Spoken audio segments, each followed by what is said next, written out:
From the florists up north to the baristas down south, we've got the backs of hundreds of thousands of businesses across Britain with broadband and 4G ashore. It automatically switches to 4G to help you stay connected. Whatever your business, switch to BT today. Go online or call now to get our most reliable business broadband ever. We've got your back. Be there, BT.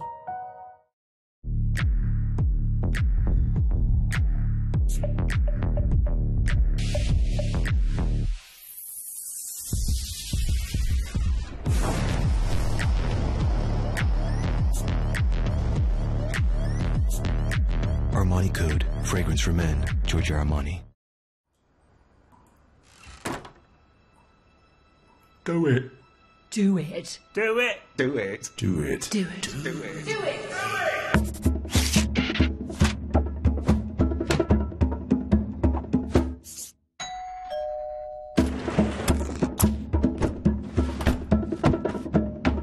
With everyday low prices and interest-free credit for up to 4 years, there's no need to wait for your dream kitchen. You can do it when you're being Hewitt.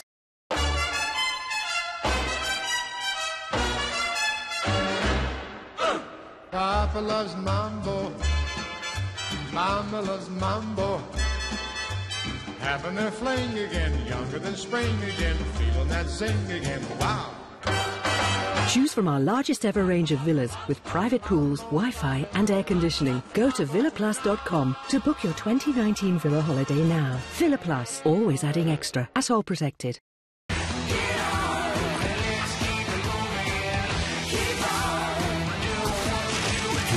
Hooray to the wonderful everyday. When the hoops are in town, it's goals guaranteed. Celtic running riot. And on their day, the boys in green are unstoppable. There's very little standing in their way. But the Dons have got festive plans of their own.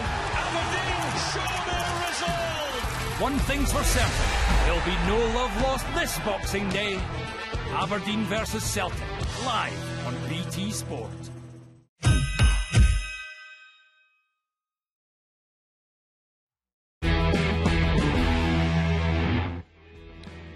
Welcome back. That's the scene then. Spotless Stadium in Sydney for the derby match that's almost upon us in the Big Bash. Looking forward to this one. The Thunder against the Sixers coming right up. Butler and Root both play again for the Thunder, and we'll see them batting shortly, with the Sixers having won the bat flip. Joe Denley, of course, and Tom Curran also in that Sixers 11. So 4 Englishmen on show for you this Christmas Eve breakfast time back here in the UK. Very much looking forward to that. Already today, if you weren't with us earlier, and it was an early start at the Blundstone Arena in Hobart, the Hurricanes have made it 2 from 2. The Melbourne Stars have lost their opening 2 games. Perhaps a little unfortunate in both games, but I think it's fair to say the Hurricanes were the better side today, winning by 6 wickets with 8 balls to spare. The Stars were put into bat after Matthew Wade won the bat flip down there. Maxwell top scoring for the visitors with 47 from 31, including 5 sixes in that 47. Batted well, but probably not for long enough. Nick Larkin also batted well for 45 from 33, but they were made to work pretty hard for a total of 155 for 5. And the dominant figure, certainly with the ball in that first innings, once again was Jofra Archer. Tremendous performance from him. Soon to be, we hope, parochially, an England international cricketer, but he's been excellent for Hobart. Just too much pace for the opening pair of Travis Dean and then Ben Dunk. Ball hurrying onto both batsmen and forcing the error. Caught and bowled, getting rid of Dean, and James Faulkner able to take the steepling catch to get rid of Dunk. And then Glenn Maxwell on 47 and threatening to take the game away from the Hurricanes. Archer back into the attack, and a terrific LB to see off the Stars skipper. Of course, when the Hurricanes do well, generally, as well as Archer, Darcy Short to the fore. He was very much player of the series or the tournament at last year's Big Bash. 500 runs plus for him, and again looked in very good nick on his home ground. The left-handed batsman, powerful, good range of strokes, and made a quick fire 34 from 22 with shots, as you can see, all around the ground. The way they prepared the strip at Hobart today, there was very much a short and a long boundary on either side. Darcy Short was able to find both before slightly freakish dismissal. He was essentially pulling out of that shot, but it just caught the top edge of his vertical bat. And actually a terrific catch from Ben Dunn behind the stumps. So he went for 34 from 22, Darcy Short, but Matthew Wade, the skipper, went on to make 52 from 37. Turned out to be basically a match-winning knock from Wade. He was a pugnacious character, pretty vocal behind the stumps with the gloves on, and pretty impressive with the bat in hand. He's in good form. Former Australian international wicket-keeper. He's given way to Tim Payne for last year's Ashes, but clearly a very valuable player in this big bash. And his 52 included 5 fours and 1 powerfully struck 6. A strike rate of 140. He did eventually top edge one, as you can see. And, that ended his innings, but job was nearly done and finished off not long later. Lamichhane, worth pointing out as well, that young 18-year-old Nepalese bowler, took 3 for 24. He's one to watch as the tournament unfolds, but already the Stars with work to do, having lost their opening 2 games. The Hurricanes, of course, joined the Renegades, the Melbourne Renegades, atop at this very early stage of the table with 2 wins from 2. So good work from Jofra Archer and the Hurricanes down in Hobart, but we're all set to go in Sydney next. Spotless Stadium, the venue for the Sixers against the Thunder. The Sixers have won the bat flip. They have decided to field, so we'll see the Thunder with Watson and Butler batting very shortly.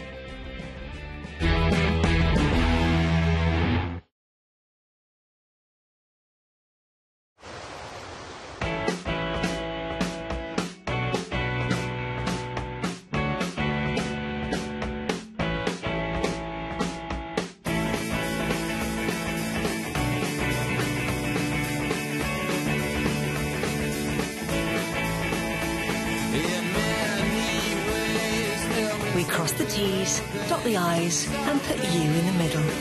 TUI. Discover your smile at All Protected.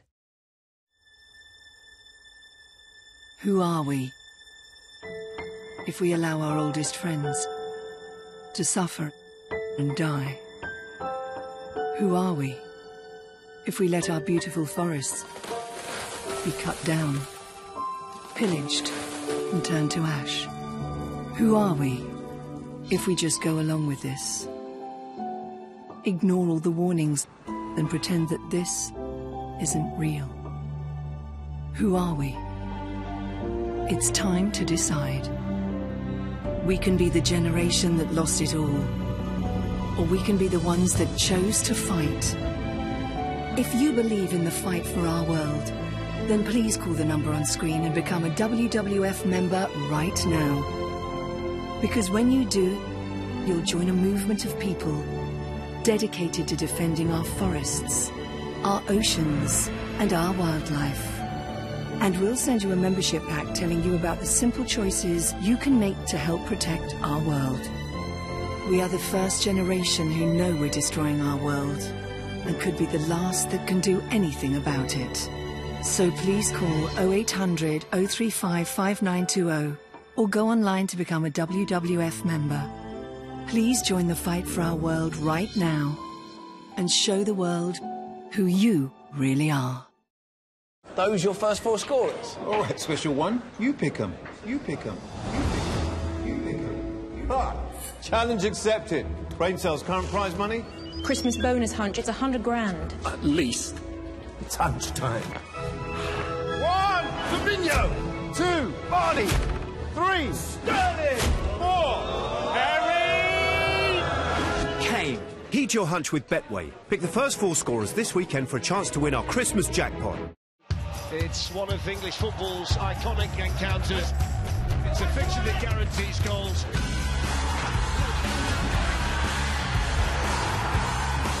What a goal to light up that field! Firmino goes for goal and picks out an absolute beauty!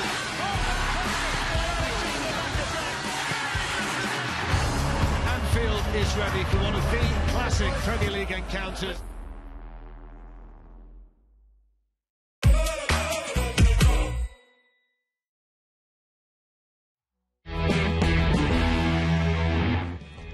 Welcome back. That's the scene then in Sydney at the Spotless Stadium. The Thunder and the Sixers, I think, pretty much set to go. The Sixers, to remind you, won the toss and have chosen to field. So we should be seeing Shane Watson and Josh Butler emerge any moment to face up to the Sixers' bowling attack. Reminder then of the teams. The Thunder have made one change with John O'Cook into their bowling attack in place of Gurinder Sandhu, but picking through their lineup. Clearly, as you can see from the top order, Watson, Butler, Root, some very recognisable names, hopefully from an England or English parochial point of view. We'll see some fireworks from Butler, maybe from the England Test captain Joe Root as well. Jason Sangha scored heavily for them in their opening win. Through the all-rounders, Daniel Sams, Chris Green, Nathan McAndrew, and then the bowlers, Rainbird, Cook and Ahmed. For the Sixers, they're unchanged from their opening win. Names to pick out, obviously the two Englishmen in their side as well, Joe Denley and Tom Curran. There's Lloyd Pope, the impressive young leg spinner who did for England really in their under-19 World Cup meeting in New Zealand earlier this year. But I think we've got time just to hear from Jofra Archer after the Hurricanes' impressive win by 6 wickets over the Melbourne Stars. He's been talking to reporters down at the Blundstone. Let's hear from Jofra. 2 for 2, mate. Can't end the Christmas better than that. Yeah, it's a good little present for tomorrow, obviously. I'm just glad that we're winning games, we're playing good cricket. Your own performance, mate, I guess really put it on there, a couple of wickets in the power play to get the side going today. But yeah, that's always the plan. Sometimes it doesn't always go to plan, but as long as wickets comes in power play, it always sets up the game. The team must have been wrapped to keep Melbourne running 155. Looked like a pretty good batting wicket. Well, sorry, say that again? Looked like a pretty good batting wicket. You must have been pretty happy to keep them to 155. Yeah. I think they were probably maybe 20 runs short. I think we bowled really well to keep them to that score. And Darcy Short, mate, because you sit there, how good is best view in the house when you get to see him continuing to do what he does? Yeah, as long as everyone keeps doing their job, I think we'll go a long way in this tournament. What did you make of Matthew Wade? He was pretty composed there at the top of the innings. Yeah, well, he complements Darcy well, so we have a really good opening partnership. How's he been as a captain for you? Obviously wasn't skipper last year. How's he been as a leader this season? You don't really notice it really, because obviously George still chips in. He chipped in a bit last year as well, so you don't really notice it. It's been a pretty seamless transition. Yeah. You spoke last week about feeling how important this tournament was for yourself, given what could be ahead. Could you have started in any better fashion with the way that you've gone individually? I think I could have started a little bit better if I'm ultra critical, but I just want to concentrate on here. Whatever happens later happens, but for me, I just want to concentrate on BBL. Must be feeling the ball's coming out pretty well so far. Yeah, good wicket, 2 good wickets for bowling, well for me. So I'm kind of happy. Hopefully we get a few more in the tournament. Thanks very much. Thank you. A lot of excitement, of course, around Jofra Archer, Barbadian born, but with an English father and a British passport. And of course, as I'm sure you're aware, just last month the ECB announced a change to its rules that should mean that Jofra Archer becomes eligible to play for England much sooner than it had previously been predicted, and may well feature in England's plans for this summer's World Cup on home soil. That's a conversation for another day, though, because the fireworks and the emergence of the 2 batsmen in the Thunder colours, Butler and Watson as predicted, means that we are all set to go at Spotless. The Sixers have decided to field, which brings Butler and Watson to the crease. Hopefully fireworks from that man's bat about to get you off to the right start as far as your sporting Christmas Eve is concerned. High time we join our commentators at Spotless for this one. They are Michael Slater, Lisa Sthalekar and Glenn McGrath.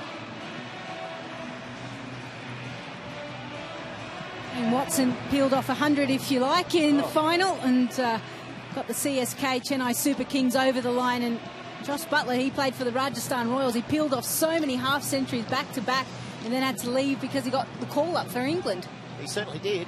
And Pidge, we love this fixture, but we love the fact that it is in the festive season and everyone's got that nice anticipation for presents tomorrow.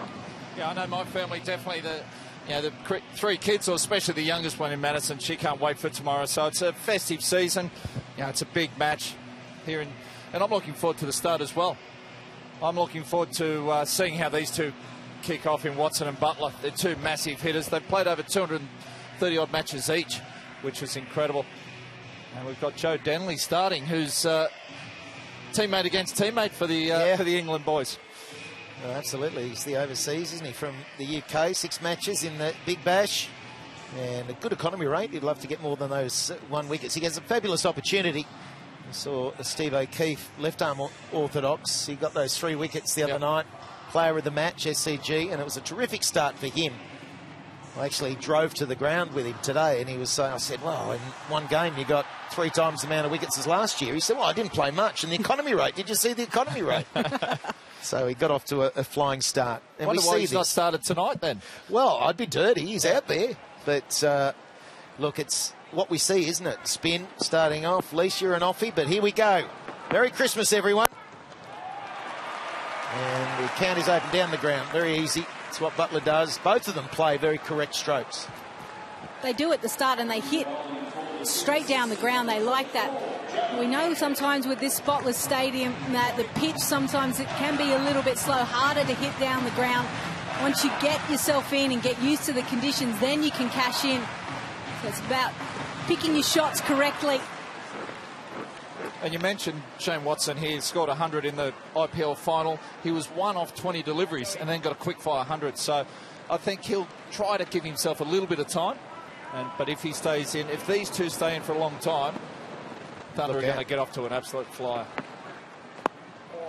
Yeah, the Thunder have had an interesting 7 years, haven't they, in the Big Bash? Out of the blue in 06, they won one, but despite that, they were cellar dwellers. And there's always a lopsided squad. I think what I see in their squad this year is, got some younger players, a good balance. It's certainly got a great variety with their bowling. I think it's an excellent squad. And they've got a lot of young domestic players coming through the ranks, haven't they? That they're turning to. Arjun Nair we'll see later on as the finger spinner, the mystery finger spinner, Jason Sanger.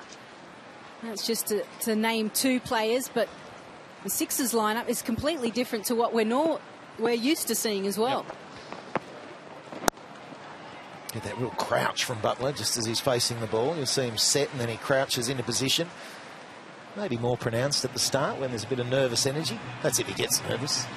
Everyone still gets a little bit nervous. Well, I think he does. I think he's gone through a phase in his career where he had a little bit of self-doubt, and that's what's changed his game in the last couple of years. He's been able to believe in himself a whole lot more, and I know he's got a little saying on his bat to remind him to not stress. Not sure Watto stresses too much. That has been caressed around the corner, let's say. Yeah, I don't think Watto stresses anymore. Over 270 matches in this format, so he's pretty relaxed and nice little help around the corner there. I don't think with Joe Denley starting would be too much of a concern. I know both have gone with a couple of spinners. Interesting to see if there's any turn in this track. Yeah, well, it's interesting. There's a smoke screen because their trial match 2 pitches away was 210 played 200. That's not the norm. 1 overdone, none for 7.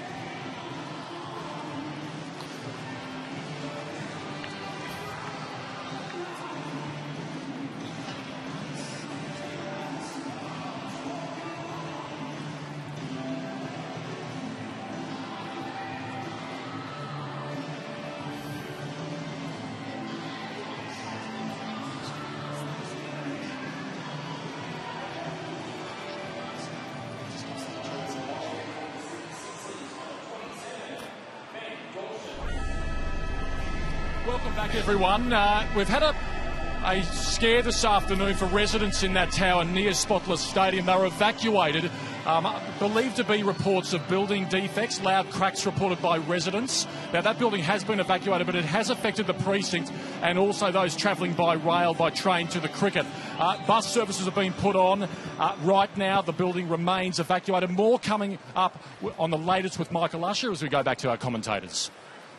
Yeah, that's a good news story. We hope everything's okay there. Dorsus gets knocked behind square and it'll race away. So we've seen what is a bit of a patchy outfield, but it's very fast. So there's a trend. If you get a little bit on it, it's going to run away. Yeah, that one there. Just timed it perfectly. Dorcius, he does swing the ball into the left hand, into the right hander, and that one just got a little bit straight and helped himself. Thank you very much. Sixers early, their lines have been poor, and the Thunder batsmen have just eaten that up. Oh, dropped! It's gone down. That is a big miss. It was a healthy edge. It got there comfortably. Yeah, no, that is a big miss. We saw the other night with the Thunder, they had some drop catches when they batted, and it really helped them get that healthy score of 180 odd. So wonder if that's going to make them pay. I think you can't drop Butler early doors like that. That's a regulation. No, you can't. And it was almost because the first ball he swung back in, and that one he just held it across the right hander, and that's where he got the edge. It stays down. So, yeah, interesting to note what this pitch does, given that it's got a hard surface, a little bit of grass, but it might just be a little bit slow. I think the females game was a little bit too paced. Yeah, it was. Hobart Hurricanes batted first. They only scored 135, and the Sydney Thunder women's side were able to chase that down. So it just gives you an idea of potentially what the pass score might be. You might probably add another 20 or 30 runs to what the Thunder were looking at getting. Oh, it's a big miss, isn't it? As you say, Pidgey, it's Butler. Dropped on 6. It's that old feeling, isn't it? It's that feeling of dread. There's nothing worse than dropping a catch, and I hope it doesn't cost us. Yeah, it's shocking. And especially if you do it in a World Cup final, it's even worse, which I've done. And an absolute dolly victor as well. But did it Joe cost Denley you? then, no, got him out next over. I think Tom Mooney and Steve Waugh combined to get rid of him, so I was safe. But that one there, I think Joe Denley, he's opening the bowling, opening the batting, fielding at first slip. He's in the game. He'd rather not be at the moment. Grass to Christmas present. That would have been Butler, so they sneak through there for a single. And they won't hang around too much, these guys. What they do well is they do keep percentages in their favour early on with that vertical bat. They like to hit down the ground. Both of them have this beautiful straight blade where they'll go to the sight screen. Shane Watson, a terrific puller of the ball as well. A puller off the front foot as well, which I think actually will be effective here at Spotless Stadium. Bounce sometimes is a little bit variable. And just to correct, that was Daniel Hughes fielding at first slip. That's giving the English players a hard time already. Jeez. It was Denley's partner called in and said, it wasn't him.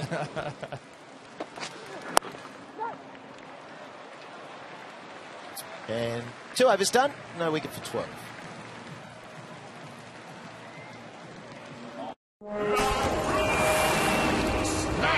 Let's, and everybody! Big game today, eh? If you like a bet, check this out. Download the Ladbrokes app and play 1, 2, free for your chance to win £100 in cash, and it's free to play. That's wicked. No, this is wicked, mate. I fancied a walk anyway. Laters. Ladbrokes, for the betters of Britain. Surface, and it is very hard underneath. It's not a real abrasive surface, and we're feeling it might be a bit slow. It's interesting to note, too, that the average winning total batting first is in the mid-170s, which is a good sign that it's a consistent pitch. As I say, there were 2 pitches across. They're all drop-ins, of course. They played a trial game, and it was 210 played 200. They said the ball was flying through. I don't think we'll see that tonight. No, we haven't seen it yet. I don't think we will. So change of bowling already. Got through Denley one, just snuck through with one, and Sean Abbott. So Ben Dorcius there, a little bit, I'd say, very unlucky. Should have started with the wicket. I thought he bowled really well the other night against Perth Scorchers. He picked up the 1 wicket. That of Ashton Agar at an important time. So I think he got 1 for 25 or 4 overs. So bit of a disappointing start putting that one down. And Abbott bowled well the other night, so he's in good form. He's been a very consistent bowler, and for a number of years, of course, but both sides have got off to a good start. Very watchful start here from Thunder. Yeah, these two you expect to really go hard, but I think they just want to get the pace of this pitch. It's not coming on quite as well as they'd like. And once they get the pace, then they can start opening the shoulders a bit. It's hard sometimes as a viewer because you expect the first 6 overs from the first over they go ballistic, but sometimes it's smart to get used to the conditions, and the over 5 and 6 they tend to be really big ones. So, yeah, ball not coming on. Let's go out to Joe Denley. G'day, Joe. Hello, how you doing? Glenn McGrath had you dropping that at first slip, then we realised it wasn't you in there. Sorry, mate? Glenn McGrath thought it was you at first slip, grassing Joss Butler. No, I stay out the slips. Yeah, sorry about that one, mate, but you're opening the batting, opening the bowling, mate. What else? Doing everything. Yeah, it's. I think the first over is the best over to bowl. I think every batter's a bit tentative, wants to get off the mark. So, yeah, I quite enjoy it. It just seems like a little bit of cat and mouse out there at the moment. The batting sizing up the bowling and the pace of the pitch.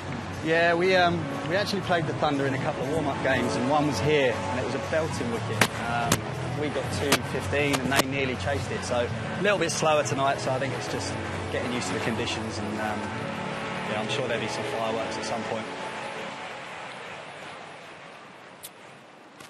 Abbott's fourth ball of the over. And it has gone high. He's got enough on it, that's for sure. Did it just lob over? From here, I reckon it did. Just. Might have just gone over the rope.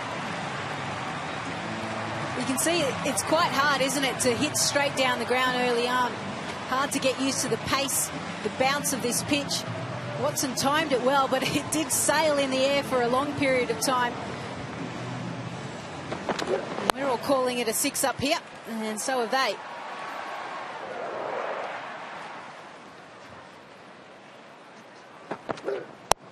Well, there he goes. It only takes one forceful stroke, and Watson can get on some sort of a roll. Down the ground, as we see, and now the pull shot off the front foot. Yeah, I love it when I see Shane Watson play the shot. You know that he's feeling very comfortable out there. Such a strong leader, such a good scorer of runs, and he loves playing for the Sydney Thunder. Yeah, I reckon Watto was probably just hanging back a bit. You know, when you get hit over your head for 6 as a bowler from pitching out a bit, you might just drop the next one a little bit short, and I think Shane Watson was waiting for that, and that's exactly where he wants it. Now Abbott's got the ball in his court now. What's he going to come up with? I thought he bowled really well the other night. He's got a slower ball, short ball, which he uses a lot. See if he wants to pull that one out. You've got to change it up every ball, don't you? As soon as you get someone who's trying to get hold of you, it's what variation now. Drop ball to finish, but good over there for Watson. He's now 15 from 10, no wicket for 23.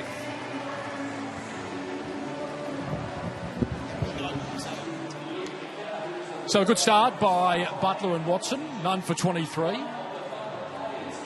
after 3 overs, and beautiful night for cricket. A little bit of breeze, but blue skies and Christmas Eve, and certainly hoping for another big bash extravaganza. We got 2 absolute rippers in the Sydney Smash last year, where it was decided on the last ball, and they're both coming off 2 very impressive wins. The Thunder against the Stars, and the Sixers against the Scorchers. None for 23. Oh, it's great fun to be here. 24th of December, and Watson, he's been in good form for a long time. This is him last year. He hit 77 last year, and he can massage it to all parts of the ground. He's an old pro at 37, doesn't bowl anymore. Too worried about that calf muscle going. Keeps him in the game, and now Butler's in the game. Yeah, Tom Curran there, starting with the slower ball, but Butler would have seen a little bit of him as well, and expecting it. So yeah, I'm not sure I'd start with the slower ball on this pitch. Just get one in a little bit fuller, and that's a little bit too easy. So Enrique's using a different bowler every over, not letting these 2 batsmen get set, but have to bowl a little bit better than that. Well, it's set up nicely. We're going to see that pace getting through to the keeper, but it's certainly sitting up. Yep, and that's why he's moving, you know, the guy on square deep in front of square now. So no fine leg, short fine leg, no one back. When the pitch is a little bit slower, they just hit a lot straighter than what you think. When it's fast, they hit behind square. Followed up with another slower ball, but this one a lot fuller. I think that beat him in flight and just dropped on him. So always thinking this type of the game, you can't bowl 6 balls in the same area. Mix it up all the time, and that's when he bowls really well out of the back of the hand. And if you get it coming out right, which he does, it can drop at the last minute. The seam is perfect, straight upright, and that drop. Shame it wasn't on the stumps for him.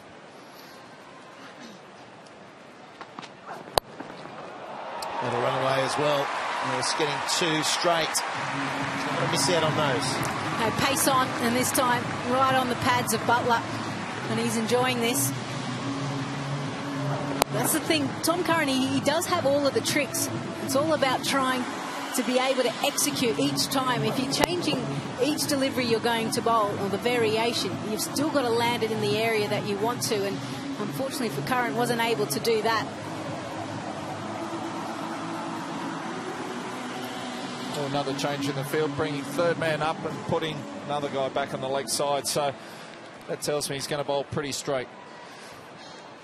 Yeah, maybe he's just thinking, well, this is going to go there anyway in a favour. And this is slowed up a little bit in the grass, but it was a nice stroke on drive. Butler now 17 from 12, and they're starting to motor the Thunder. Scoring rate is 8.73. Well, these two got off to a great start the other night down in Canberra. I think they were the first wicket fell at 39 off 4.4 overs, and then they lost about 3 quick wickets and really put them behind the 8 ball. So you want these two, if these two stay out there, they can post a massive total. At the end of the day, it doesn't matter what format it is, partnerships are still the key. Yeah. I just like the way they go about it, and there's other examples in the BBL where they give themselves a chance early, and then you've got those who come out a bit more cavalier style, but they're more hit and miss. It's more spectacular when they go, but a little more hit and miss. So, under scoring area so far, very onside, Harry. Yeah, massive leg side there, 21 to that section, just square of the wicket, which says it's probably going to be pretty slow track. It's not going to be a huge amount of pace.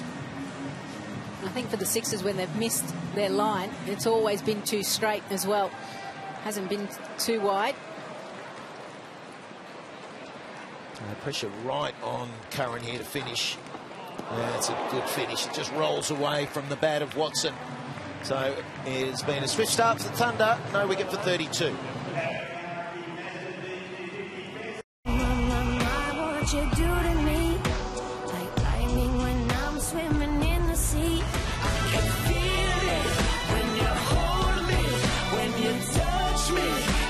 Because it's you. Stronger with you. The fragrances for the two of us. Emporio Armani. Book your 2019 Villa holiday now. villaplus.com. Always adding extra. At all protected.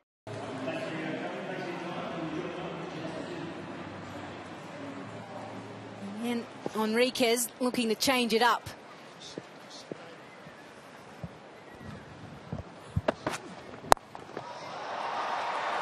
Struck this time, so it just is elevated over the ring. Yeah, no, Watson didn't get hold of that one. Dorsch was just dropping it a little bit short. And normally, Shane Watson, if he gets hold of those, I think it may have been a slower ball, just the off-spinning slower ball. If Shane Watson gets hold of those, that's into the stand. And I feel sorry for that crowd that is in that stand, because the sun is going directly in their eyes. So if the ball comes screaming at them, they're going to be in a bit of strife.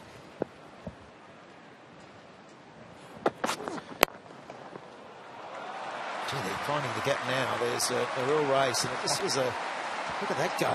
Really so quick across the outfield. He missed time that. He just jammed down on it, kept going, and accelerated. It actually got quicker as it went past the fieldsman, and yeah, so we might see a decent score here. The pitch might be a bit slow, but the outfield's got plenty of pace. It wasn't that bad a delivery, was it? He's trying to go really full. The only issue there was he had a little bit of width. It was probably 4th or 5th stump line.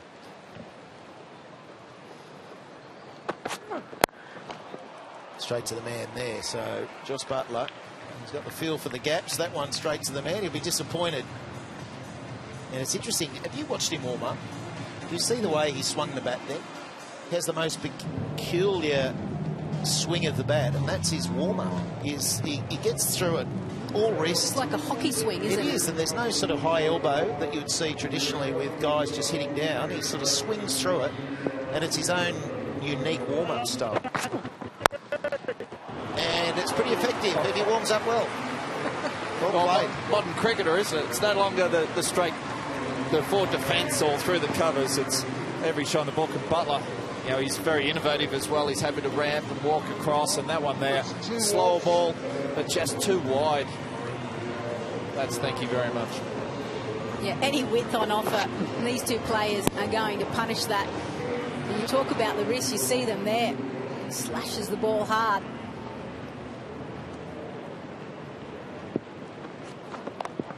Oh, too easy at the moment. That is a gift. Talk about getting something exactly where you want it. So, bowler really overcompensating for the mistake the ball before. Yeah, sometimes you still have to keep it simple. It's about execution, and yeah, with fine leg up, I think Lisa's pretty happy. She's predicted Butler will go along at 200 strike rate. It's sitting at 182 at the moment. Feeling pretty happy. But after those two shots, my gutsy calls haven't been great in the WBBL, so I'm quite happy. Maybe I just need to stick to the BBL. I don't think there's been one gutsy call that's been gutsy enough to come off.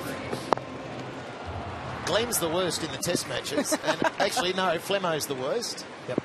And thankfully I haven't been asked just yet. So 5-8, one more over in the power play. It's no wicket for 47. It's a handy partnership, 9.4 now. It's going along very sweetly. There was that one drop catch, but combination is growing, and I'm sure they're chatting about the same pace. They don't really need to up the ante. no, they're not looking to slog at the moment. They're just playing each ball on its merit. So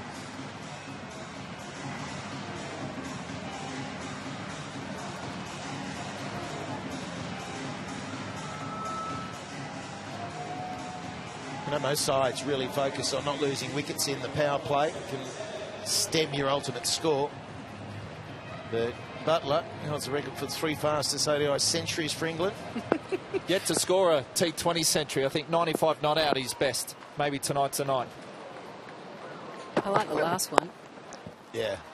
It's almost like myself in AFL. Who's sitting at the top of the table come September time? That's yeah, right. I'll follow them. I'll follow them. They're top team, they're the top team. I just like the sport. Yeah. We'll follow the winners. But Butler there, 34 off 19 deliveries. I think he was 6 when he was dropped. And, yeah, he's making him pay. Yeah, it's cost them 28 so far. And he's... Oh, Jeez, just rattled that off. I was unit 3. I dropped down. Well,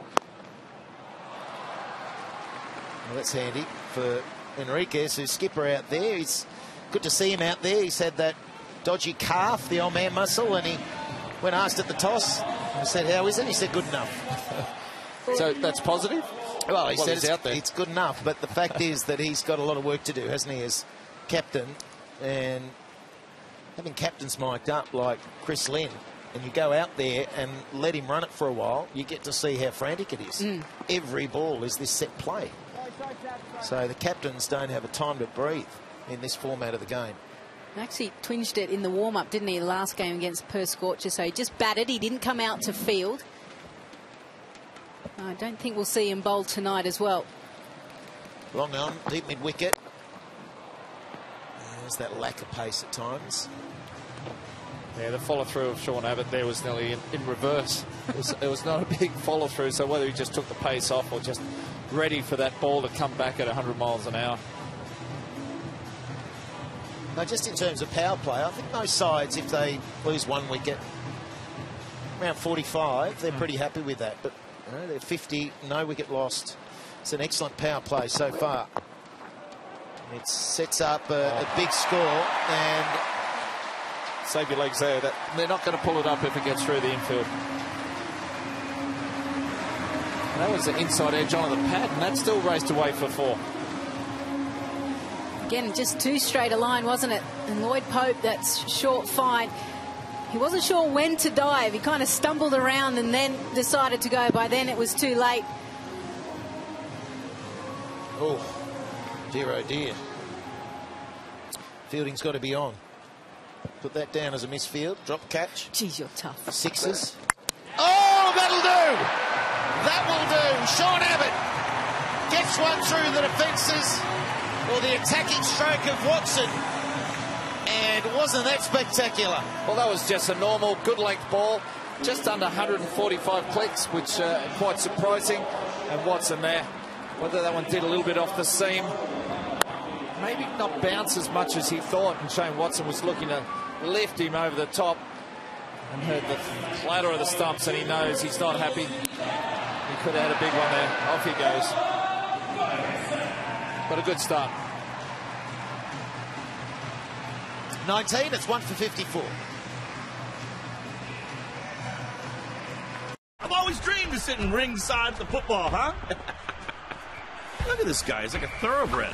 I don't know whether I should watch him play or give him a sugar lump. No matter. I got him down for a double. The match today in the 420 at Aintree. Meet. Oh! Don't bet silly. Bet savvy. The new Build Your Bet has thousands of combinations to choose from. So why request a bet when you can easily build your own and get your price instantly? The smart money's on Coral.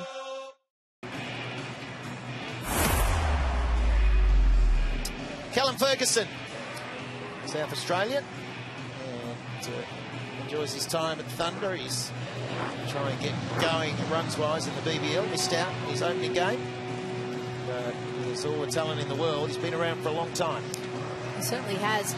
Last year he managed to only score 102 runs. Strike rate was just over 100 with his highest score of 37. We want to improve on that. Abbott to finish the over. Good breakthrough for him. Oh, he's coming hard at the stumps. He's never far away. End of the power play now. Good one for the Thunder. 1 for 54. Puts a little bit more of a spring in the step for the Sixers. You just need that breakthrough after the drop catch that we've been talking about. Just the shoulders go down. You start, get the edge. Josh Butler on 6. It goes down. They've had to work very hard to get another opportunity. It finally came through the efforts of Abbott. And Watson probably ruining the fact he went across the line instead of down the ground on that stroke.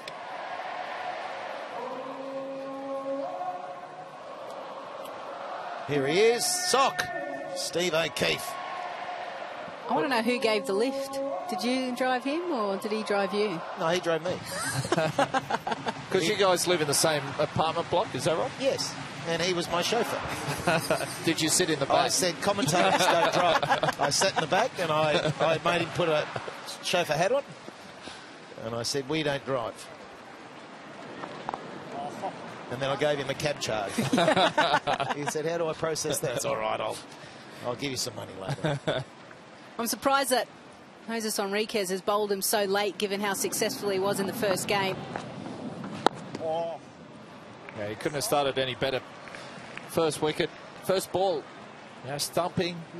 And yeah, next game, sorry, you can come in and bowl in the 7th over. Well, he also gets extra protection as well. He can have his fielders out now. Sometimes as a spinner, you don't mind that. It means you can flight the ball a little bit more. Oh, nearly gets there. Yeah, it was skidding on the other night, so it wasn't like players were playing for a bit of turn. He's not a big turner of the ball. It's all very subtle. Jeez, that did nearly carry. It did, didn't it? Went further than what we all thought. And there'll be an element of that, I think, as the shine wears off this white ball. The back 10 overs are going to be quite hard to hit through it. So the slower the bowling, the harder it is to get through the ball. And you might see a few caught and bowled opportunities, certainly miscued shots trying to force.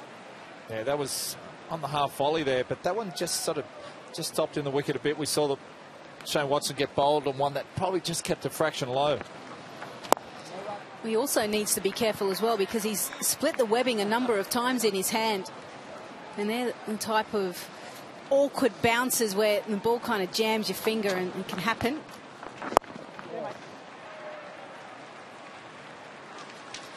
End of the 7th, it's 1 for 56. William Hill customers are enjoying bet boosts on their ACCAs.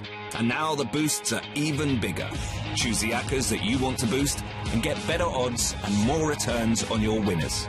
Bet boosts are available every day, online and on mobile. All you need to do is create an ACCA with 3 or more selections, hit boost in your bet slip, and you're away.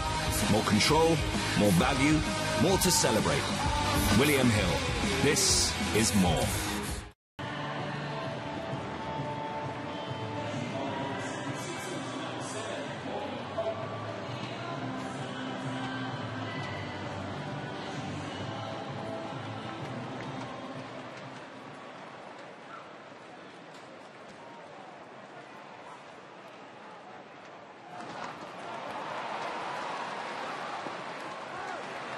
And to grab tickets for the Sydney Test match in particular, when we come back in the new year, it's cricket.com.au/tickets.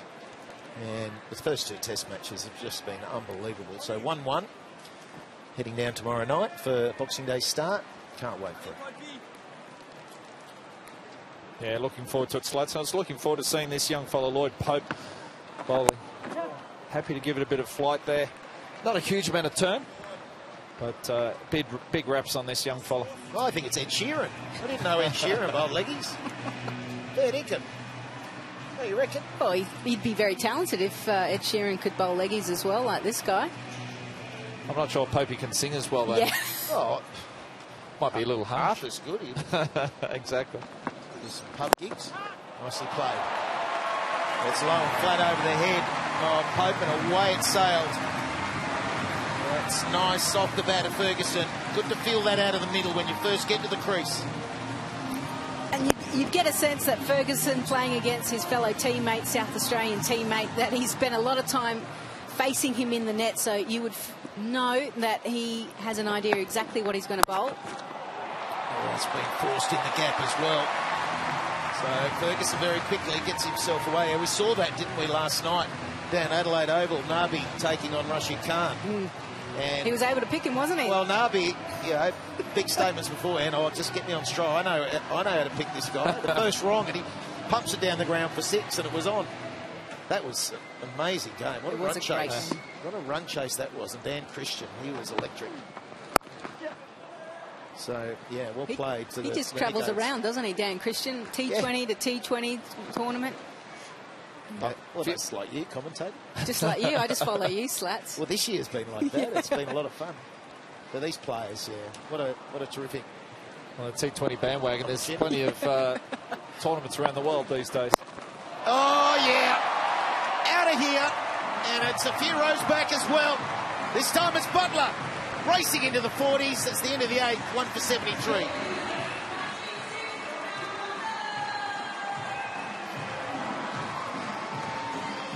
Big over there. 17 runs coming off it. A lot of pressure on Lloyd.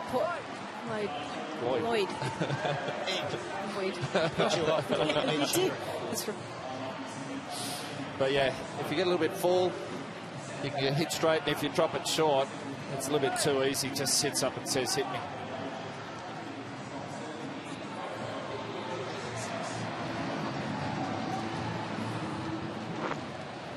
Well, that is the story. You get short, and it just sits up. So you can just get underneath it. These boundaries, most of them just over 70 metres, a couple 80 metres down. Straight is about 80, 75. So they're not massive boundaries, but what we've got tonight is the quickest outfield I've seen for a while, where the ball is really accelerating. So they're on track for a massive total. Unless my chauffeur driver can prize a couple of quick wickets. Well, what's so good about Steve O'Keefe is just the subtle variation. You're right, he doesn't turn it. He's not a big turner, but he has just subtle variations where he delivers the ball and also his pace.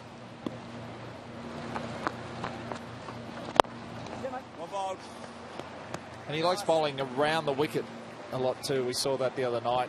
Even to the left-hander, changes the angle massively, but to the right-hander, it's a slightly different angle, which he can use as that subtle pace difference, you know, change of pace, just skidding it on, bowling it into the stumps more. Drags across it, Butler. I was going to say, well bowled. Well, that was almost one to go over extra cover if you wanted to size it up that way. Yeah, that's your conventional mow or slog. Just wasn't to the pitch of it, but I'm just going to hit through it anyway. It means, uh-oh, I'm out. I better find it with my bat. He's bowled 6 dots in these overs, and he's got Butler, now Ferguson, thinking of a few different things. And it's the subtle changes from O'Keefe. You don't see a lot change, but he's got a couple of step runner. But he's highly skilled. Let's not forget he's played Test cricket. He's played 9 tests. He's taken a lot of wickets to play for Australia. He knows exactly what the trade is all about. So he's bowled 2 overs. He's only gone for 4 runs.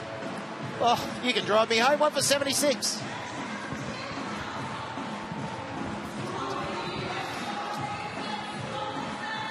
Just the 3 runs off it. That's a key, isn't it? Just minimise the amount of runs, especially after the power play. Butler, 44 off 28. He probably needs to strike it a little bit more for me to win my gutsy call. A couple more maximums would be handy. Well, the next to come for the Sydney Thunder, it's Joe Root, Jason Sanger. We saw what he did in the first match.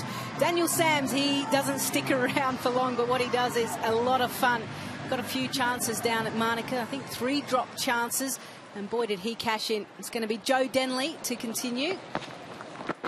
Back into the attack, should I say. He bowled the first over. He's going to have to re-bowl that one as well. Yeah, so Mercedes Enriquez here. He's used his bowlers just 1 over at a time most of the time.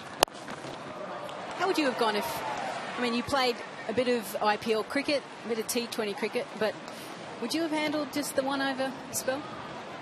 Yeah, you've got to be ready to go. You can't be taken over to warm up, but that's the intensity of T20 cricket, and got to be ready to go from ball 1, and then it's all about control. Still about control, but being able to have a variety of deliveries in your armoury. Well, this one's big and over. So Butler picks up his second 6, and the Thunder are going along nicely. His half century as well, just off 29 deliveries, 6 4s, 2 6s. And we've seen those last 2 6s on full deliveries from the spinners, so you can't over pitch here. It's a little bit too easy to hit through the line. There's not a great deal of turn. It's almost like you've got to bowl it into the wicket. As you look at the pitch, left of screen, it's probably the longer side of the boundary, and Moses Enriquez probably needs to think about which end does his bowlers bowl and what lengths and how are we going to defend this. Because at the moment, the Thunder are looking very good. I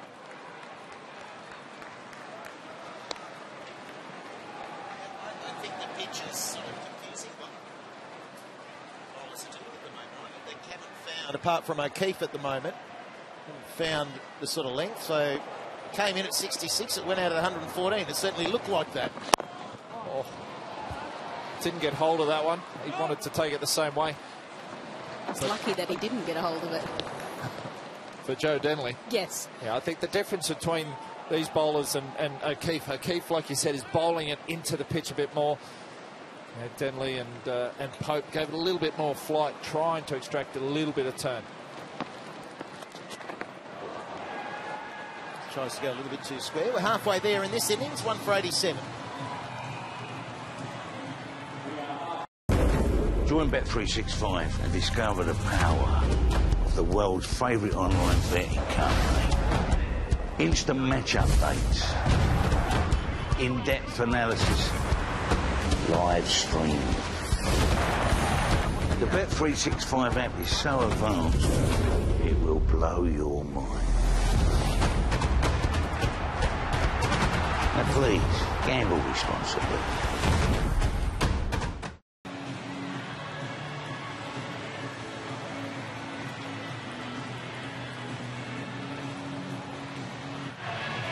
Sorry, mate. Say that again. We're just talking about the pitch holding up, and it just sits up. Once the batsman gets going, it's hard to find the right length. Yeah, that's well. When you're bowling at Josh Butler, it is. He hits it to all parts. So, yeah, it's tough for the bowlers, no doubt about that, but we've got to try and contain it a bit here in the middle and hopefully pick up a few wickets. All right, we'll go to Tom Curran now, another Englishman who tears in with his slick hairdo. Joe, what's the target you're trying to keep them down to? What do you think that you're going to be comfortable chasing? Where are we? 88. Anything below 200 from here, I think. Well, it depends if Josh gets going. Like I say, we need to try and get him out. It's not ideal dropping him early on, but hopefully we can build up some pressure, create some chances, and like I say, a couple of weeks ago we had a 200 game and pretty fast scoring outfield, short straight, so back us to chase that. Well, I like you saying that if he gets going, he's not going yet. I'll ask you about Josh. That he's so consistent these days, but it seems to me he gives himself every chance to get going, despite looking so aggressive. Yeah, well, it's a sign of a very good player, isn't it? I think the confidence he has to catch it up. Yeah. You know, he just gives himself a chance. Like I say, he hits 360, so if he stays in for long enough, he's going to cause damage.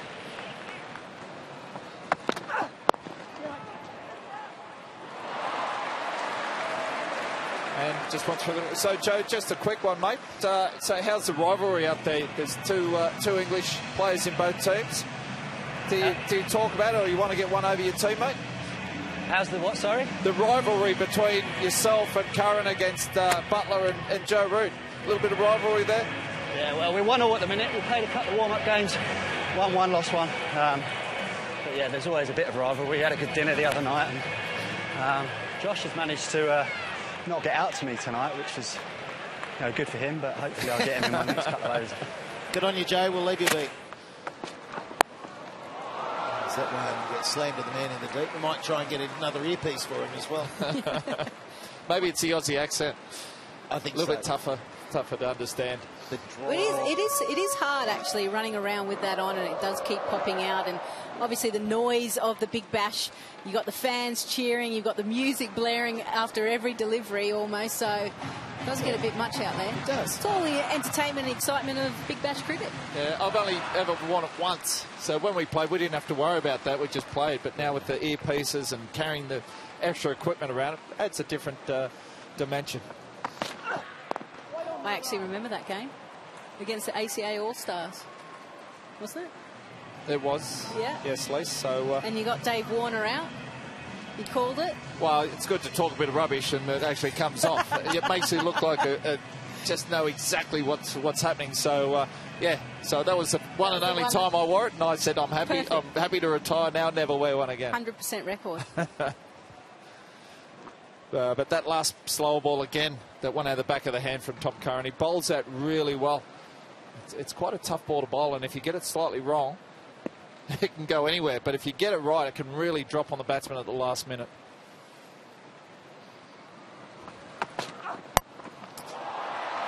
Nicely flicked to the onside, Ferguson. Just using that straight line.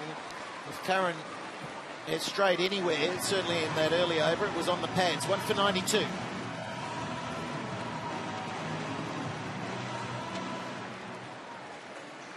We believe everyone deserves the chance to enjoy cricket, which is why cricket clubs across the nation can apply for a home of Helpers Grants, helping clubs foster future talent and letting everyone share in our great game.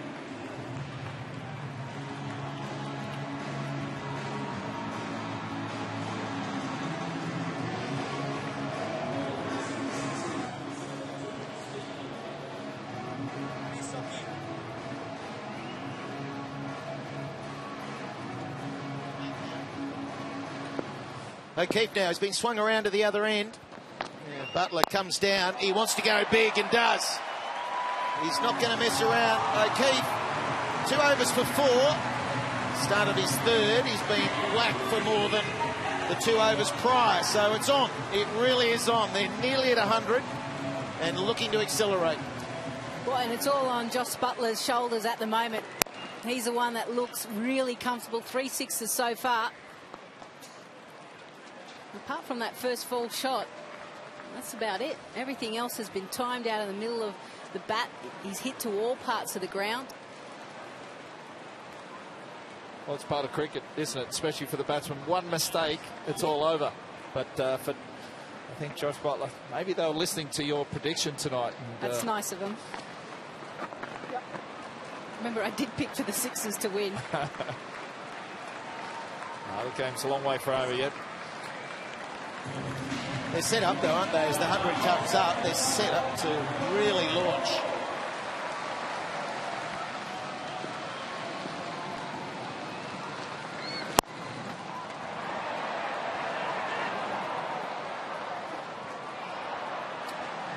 So, again, more aggression there from Butler and some scrambling. And the onside fence down. Long on had a lot of work to do. Deep mid-wicket was running around to assist as well. So a bit more expensive, O'Keefe, this over, but you'd expect them to come harder, particularly in this back end of the innings.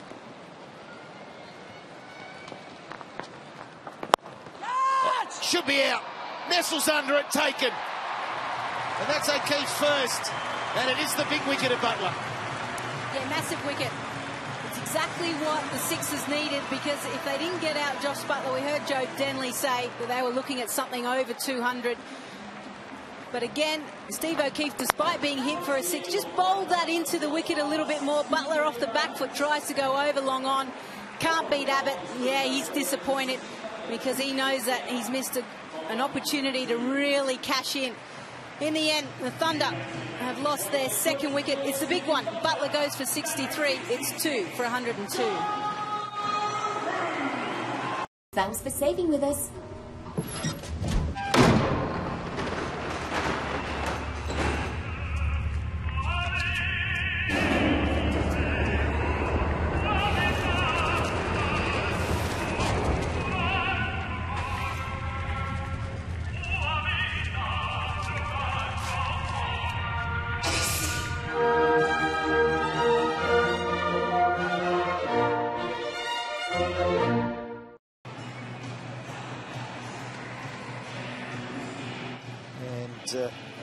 Plenty of excitement as Santa starts to launch around the world. But right here, the focus is on Sixers trying to turn over what happened last year, which was a final ball finish and win to the Thunder. O'Keefe, 1 for 14. And that finishes his third over. He's bowled really nicely this evening. It's 2 for 102. Just what the Sixers needed. They needed to pick up a wicket. They needed to break the partnership as well. Just under a 50-run partnership. The first partnership was 54. The other one just under. So Thunder in a very comfortable position. Now they need to explode. Only 8 overs left.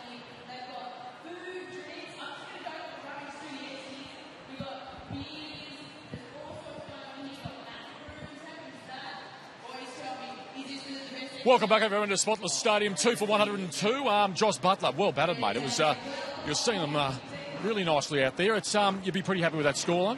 Yeah, we're going okay at the minute. Obviously, a nice platform. Felt like it was time to try and really kick on. Quite a short boundary here, but hopefully the boys can now push it forward. Your English mate Joe Denley was having a bit of a reprieve from you. You were absolutely striking them beautifully. Happy with your form, obviously? Yeah, I think you always come into a tournament a little bit nervous. As an overseas player, you want to make your mark early on, and obviously I got a nice slice of luck early doors being dropped, so that settles you down a bit, and nice to get into the tournament. What sort of score are you looking for? I mean, you're looking for high ones, maybe pushing 200? I think so. At the time there, hopefully we can get another partnership going, a couple of big overs, some big hitters at the end, and 180, 200 I think would be obviously 200 would be a great score. Josh Butler, well batted. Thank you. Thanks, Josh. Yeah, here. Played beautifully. As Pope tries to prize another wicket, nearly does. It's been expensive going for him. Such a quiet character, isn't he, Josh? But he's very politely spoken. Yeah, I'm nervous. I want to do well as an international player. It's nice to hear, actually. Well, you build an impression from what you see out in the middle. Yep. Glenn McGrath next to you is a case in point. he had white line fever. And I'll say this to you, Pidge, one of the nicest blokes that ever walked the planet. But once you cross that white line into competition mode, as they run back and get there, you turned into a maniac fast bowler. Oh, Sluts, that's the nicest thing you've ever said to me, so I'll take that compliment. But that's part of our job. My point is, though, you want to be a fast bowler, you've got to be aggressive. If you're bowling half volleys, skipping around, smiling at the batsman, you're not going to last very long, are you? No, but people could see you, smoke coming out of every nostril and ear when you're out there, and you chunder your way to batsman thinking, what's this bloke all about? And then they meet you and they realise he's just a nice country boy. Just normal country boy. That's it.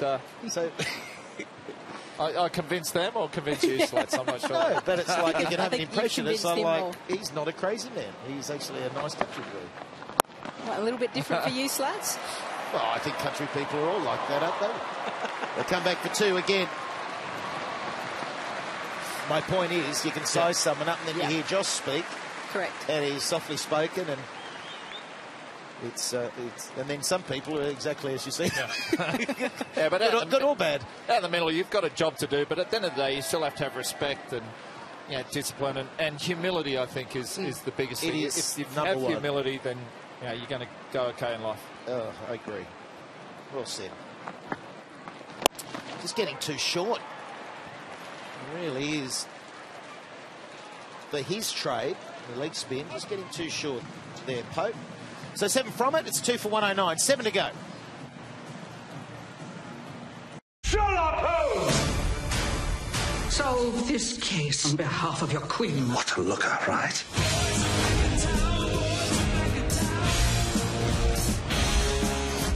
You've walked into our trap. The hexagon. Where are you pointing? There. This way or that way? There. Holmes and Watson. Trust it under pressure. Sure, it won't let you down.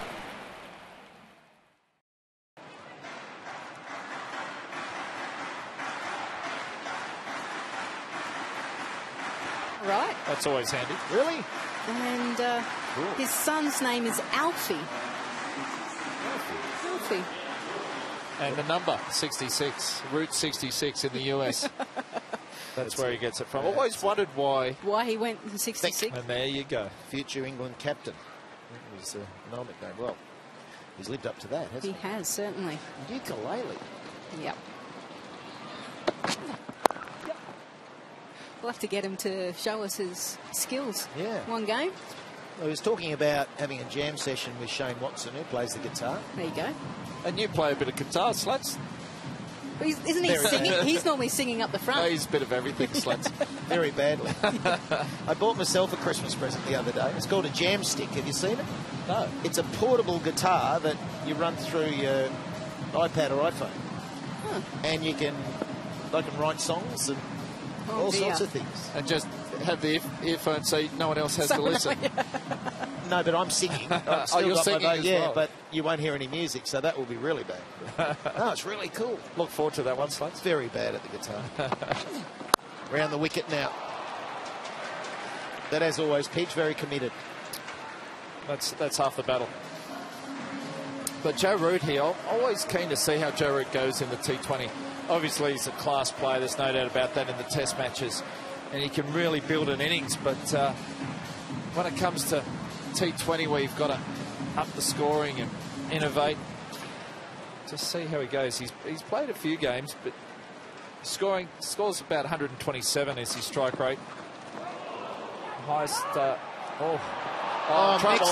mix-up. Ferguson, who was committed to it.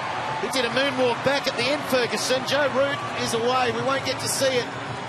What a shame for the Englishman, who has missed out a couple of times now. And they're just going to check. We had this situation at the Gabba, it was, with McCullum, with Bryant. And it was McCullum had got into his crease, and then he came out when the bails came off and sacrificed himself. But Bryant initially thought he was out. We've got another similar situation. So there's a fumble there. Joe Root quite rightly says yes. Ferguson doesn't go. He should have responded straight away. You watch Ferguson's moonwalk here. Watch this.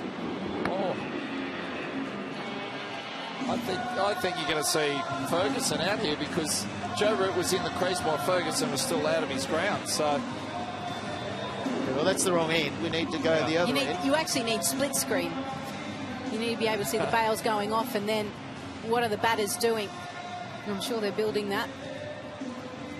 So yeah, Ferguson. So Joe Root is gone. He's in. Joe Root's turned for 2 there, has he? Well, no, I think he realised that he stuffed up, and he was like, okay, maybe I should go. So it's when it lights up. So here's that split screen, Lise.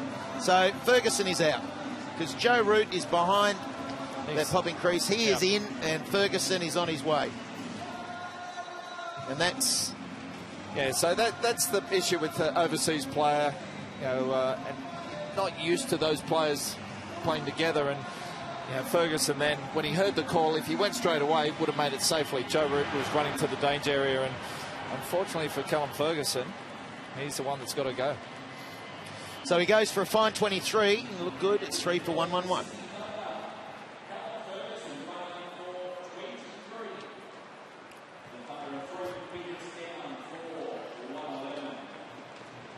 So, Sluts, did you wrap your present up?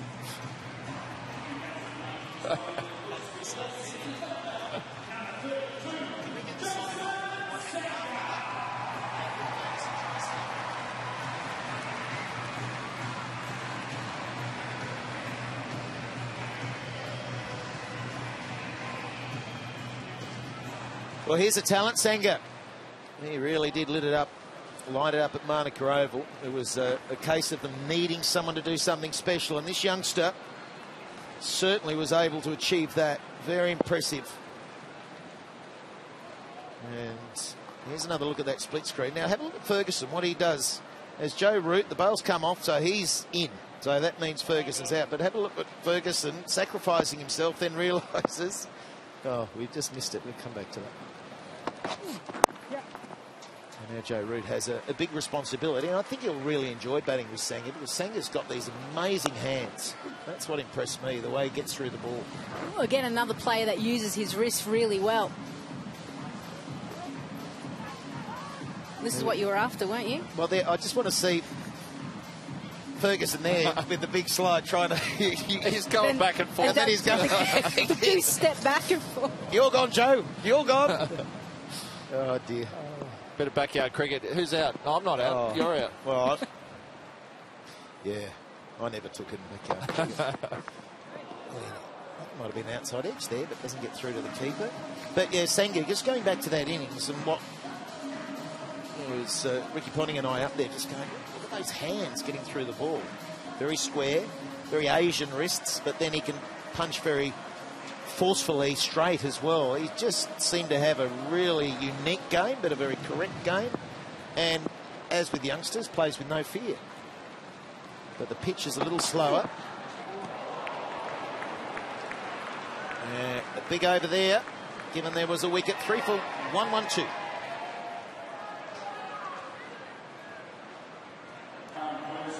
Six overs remaining, and they're on track with this run rate, 160.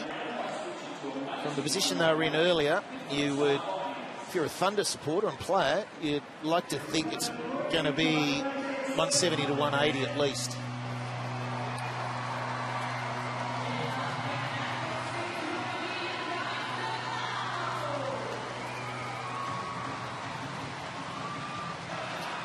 Well, if you missed the debut match of Jason Sanger, who was down at Manuka Oval, he batted so well.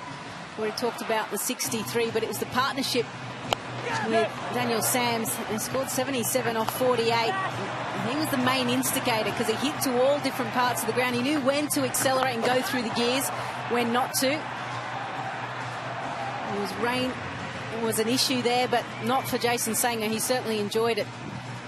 And it's interesting how you mentioned he's got those Asian wrists. You know, he's grown up and played all of his cricket in Australia, so there's something genetic it must be. About players. There's O'Keefe to finish off. He just gets that one wrong. And there's no stopping those. If you find enough of the gap, it will accelerate to the fence.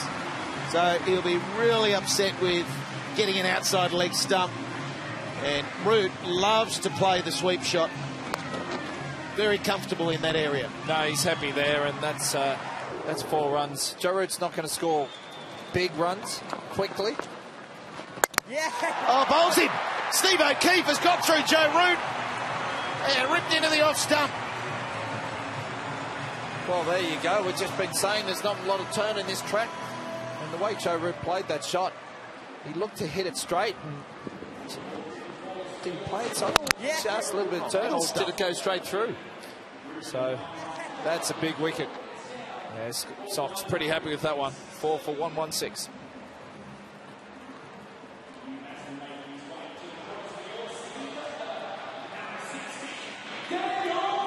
Those your first 4 scorers? All right, special one. You pick them. You pick them. You pick them. Ah, challenge accepted. Brain cells, current prize money? Christmas bonus hunch. It's 100 grand. At least. It's hunch time. 1, Fabinho. 2, Barney. 3, Sterling. 4, Harry. Kane.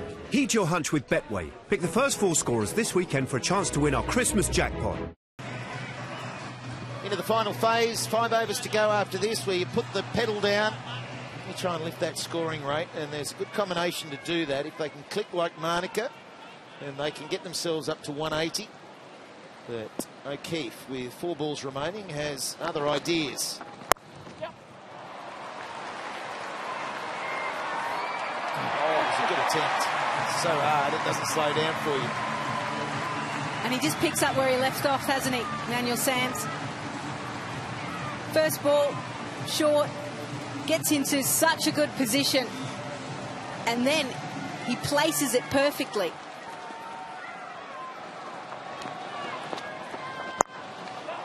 Oh yeah, that's beautiful. It really is a good stroke, hitting over extra cover, and he's come out with absolute purpose. Away he goes. Yeah, he needed some purpose, or the Thunder needed some purpose. They were going along well. Those wickets have just fallen in a hole a little bit, but Sands, 2 balls, 8 runs. He's showing a lot of intent how he's going to play out there. We actually played for the Sydney Sixers last year as well, so he'd know the bowlers, he knows what they're looking to do, even the plans as well. This is the intel that I'm sure he's taken to the Thunder. And you want to do well against your old team. Absolutely. You don't get on top of you and say, yeah, we got rid of you, or you left for a reason. But if he can come out here. He had a bit of luck the other night, but he went hard at the ball and got some vital runs. And then with a couple of wickets, he got man of the match. So that's the final ball of the 15th over, 4 for 125. And Steve O'Keefe, he finishes for the night, bowling-wise. 4 overs, 12 dot balls, 2 for 27. Just got away from him that last over, went for 13. But he did get the wicket, a little shake of the head there. You happy with his figures, chauffeur? Your chauffeur?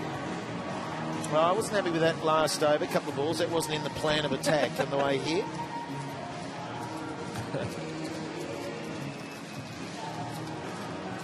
Current run rate, 8.33. It's been steady at 8s from the start. The current partnership, Sanger and Sams, they lit it up at Manuka Oval. Can they do the same? You've got Chris Green, James Bond coming out next. He's a Sydney boy, bowls that fantastic off-spinners, takes the new ball and has really focused hard, coming round the wicket. That's what he likes to do. Being economical in those initial power play overs and then coming back later also. Specialises at the moment in this form of the game, but he's worked very hard on his batting, so he's next. Well, he's a good tennis player as well. Well, he comes from that, his parents, professional tennis players. So he's got good hand-eye coordination. And he brings that to the cricket field. And I think there was almost a period of time where he had to decide, was it tennis that he was going to go down the path, or cricket? I'm glad he's stuck at cricket. Yeah, he's going so well. Oh, that'll be 6. That's nicely helped on its way. Getting short there, Abbott. And Sams, he's come out. How pumped up is he? Yeah, he's going along at 300 at the moment. He must have had a few throwdowns before he came out, because he's hitting him in the middle. But, he's on a mission. He's set himself there. That's 84 metres. Not a bad hit. But I think that might have been a little bit of a slower ball. It wasn't Abbott's quickest one, but it was just in the zone. You mentioned this, and we saw this in the last game. Abbott tends to bowl his slow ball, and he bumpers it and puts it in the deck. And we've seen with this pitch, it just does sit up. So he might have to go to a different variation, maybe a Yorker length. We spoke about that off air, about fast bowlers need to bowl Yorkers more. In the shortest format, they go away from it. Yeah, it's interesting that. It's a skill that everyone talks about in this form of the game, but we're not seeing a lot of them at the moment. There we go. This is going to bring the roof down if there was one. Etihad Stadium, and that's hit it. So Sam's has got the pyros going. There's flames everywhere. Well, this is just what Thunder needed. They started so well, and as I said, fell in a bit of a hole, and then Sam's has come out. Wow, got under that one. That's a massive hit. And, 2 6s, 2 4s of 6 deliveries. Sometimes, Joe Root was a little bit more circumspect, just sort of pushes the singles, but he's come out firing. And this time he goes over the offside as well. So he's putting Abbott to the sword. 2 6s and a 4. It's incredible confidence, isn't it? That first ball was cut for 4, then he goes over extra cover, and it just keeps going. Incredible batting. And I'm sure it was Shane Watson or the coach saying to him, mate, we need to pick it up. Back yourself. He's 25 from 7. I like the partnership with Sanger and Sams. 25 off 7. Wow, Sanger's only faced 2 balls, and it was a while ago that he's faced it. So he's happy to stay up the other end. Yeah, exactly. He'll be clapping. Perfect place to watch. Well, we've seen that so far in the Big Bash. If someone really is on a roll, even if you're a known aggressor and you come out to the crease, you just give it up for the guy who's on the roll. It's a smart way to go. All of a sudden, if he loses a little bit of flow because he's not getting the strike, I reckon get the single and get him back on strike. Absolutely. And then once he started going and you start to face a few more deliveries, if you can go as well, then boy, oh boy, you've got a winning combination just there. And that's exactly what these two guys did at Manuka Oval. Yeah, well, there's no point Sanger not having a crack either. He's yet to get off the mark, though. That's his 3rd ball. Meanwhile, the Sixers are thinking we need to bowl more deliveries to Jason Sanger at the moment. Daniel Sam striking it at 325, 2 6s and 3 4s. Talk about an impact innings. That's exactly what we're seeing. Well, there's only just over 4 overs. They have to go hard now. Every run's an absolute bonus. But it showed if you can bowl well on this pitch, you can restrict them. It's all about wickets and about dot balls.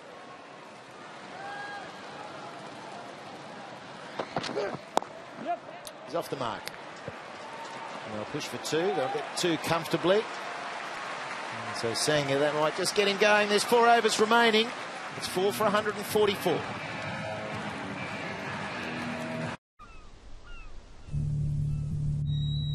It is not the critic who counts.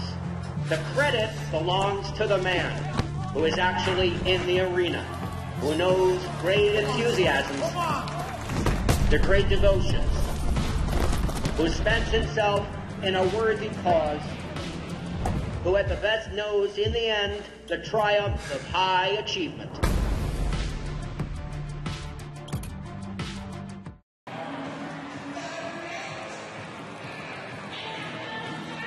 Faced 8 balls as well for 9 runs.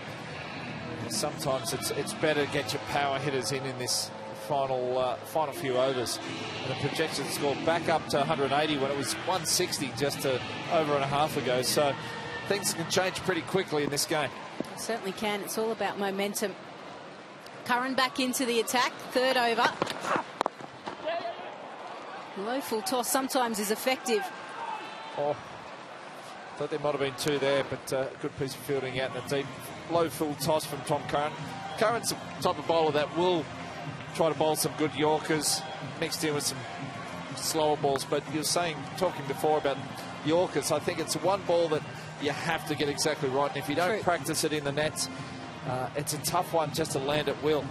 Because if you get it slightly too full, they can get hold of it, or if it's just short, they can get under it and can really go the journey. But if you can bowl a perfect Yorker, it's still the best ball in any format of the game when batsmen are going hard. Yeah. Jason Sanger 2 off 4. I wonder if in his mind he's thinking, well, maybe I need to go like Daniel Sams. Change of pace. They managed to pick up a quick single as well. So he needs to still stick to his strengths, doesn't he?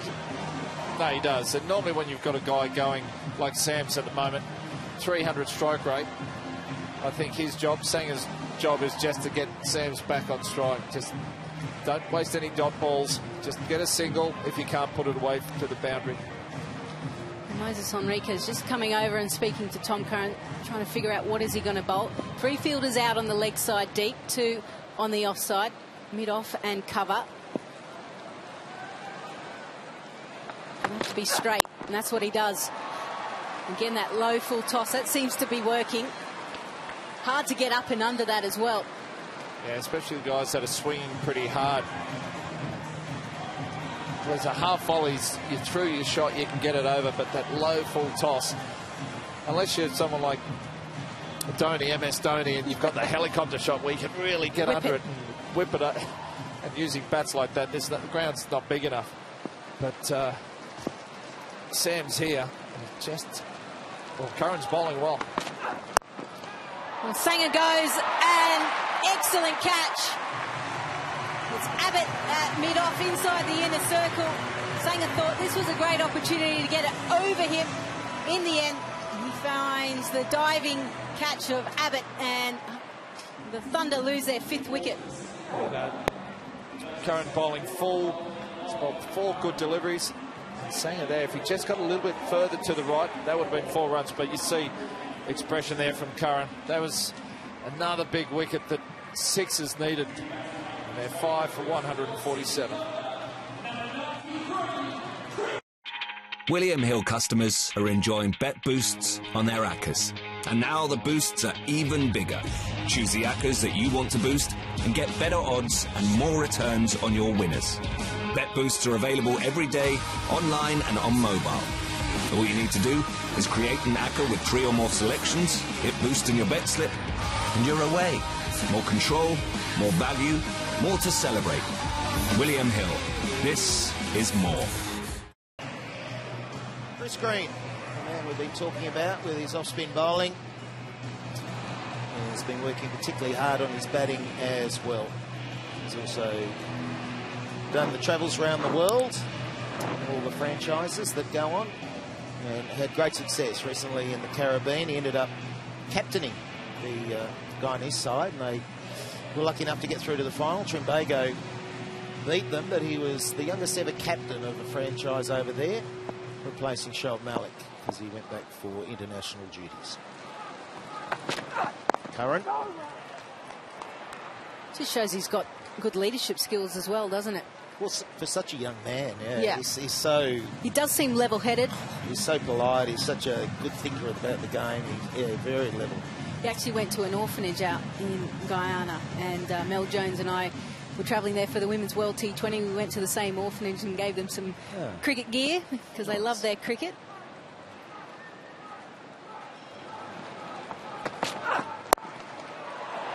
And gone. So Curran has got rid of Green straight away. He shelled it straight to mid-off. Yeah, that was the slower ball. Again, I think it's out of the back of the hand. Green did pick it and waited nicely, but just couldn't get under it. Just managed to hit it straight. The slow ball out of the back of the hand. He bowls so well, but Abbott may not be having the best night with the ball, but catching him pretty well. And that's the 6th wicket down, 147. Thunder just hit a bit of a hole again.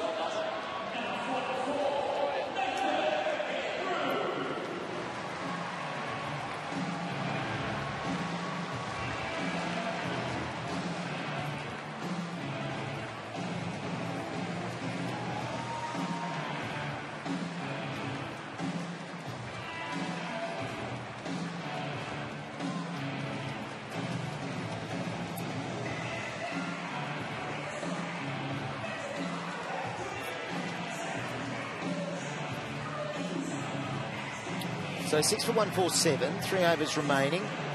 On track for 170 odd at the moment. They'd like to push 180, and you'd think they'll be able to get over 10s if they get a little bit of rhythm.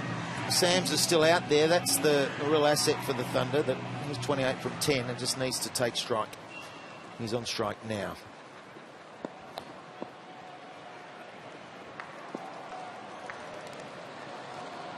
Horses around the wicket. Oh, he's taken it. What a great catch. Leaping to his right. And that's timely, getting rid of Sam's. But what a catch that was. Well, you got a sense that it was going to be full. It had to be full. That's what worked in the previous over to Daniel Sams. And the only issue was it was wide, and Daniel Sams thought, oh, hang on, I've got a chance to get it down to third. Josh Philippe flies through the air and just plucks it out.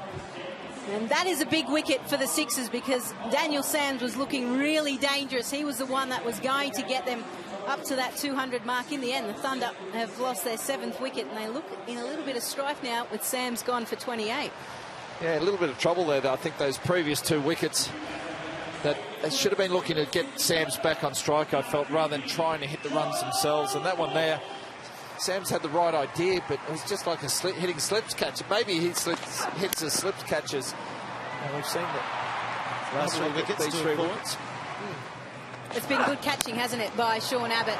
He's looked good. Good change of pace by both the bowlers, Curran and Dwarshuis. And that one, that's going to be on the highlights reel for sure.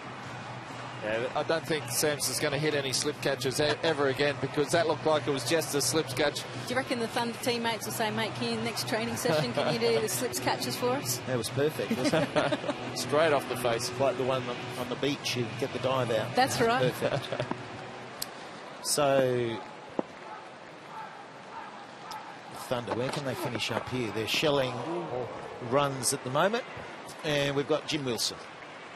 Thank you, Slats. Daniel Sams, I mean, you were seeing them all right in Monica on the weekend, and it took a really good catch from Philippe to get rid of you. You'd be happy with your form, though? Yeah, I'm pretty happy with the way I'm striking the ball. Basically just go out there and just commit to whatever plan I've got. Yeah, that was a hanger. It was a hanger, wasn't it? A ripper. How about taking on your old side? Is it sweeter? I mean, you put a few Sean Abbott out of the over the pickets. Would it have been a nice feeling for you?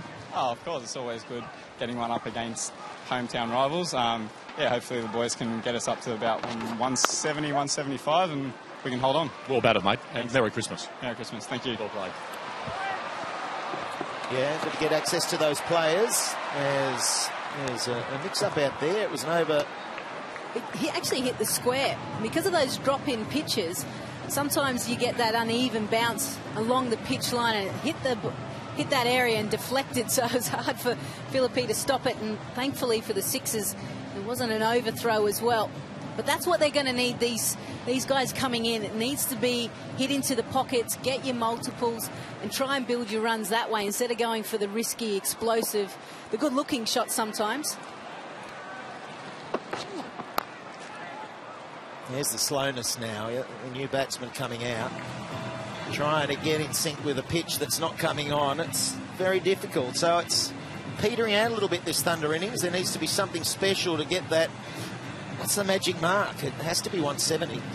Oh, it has to be at least 170. I think the way we've seen, looked like they were going to get 180 plus, and then just a couple of wickets really slows things down.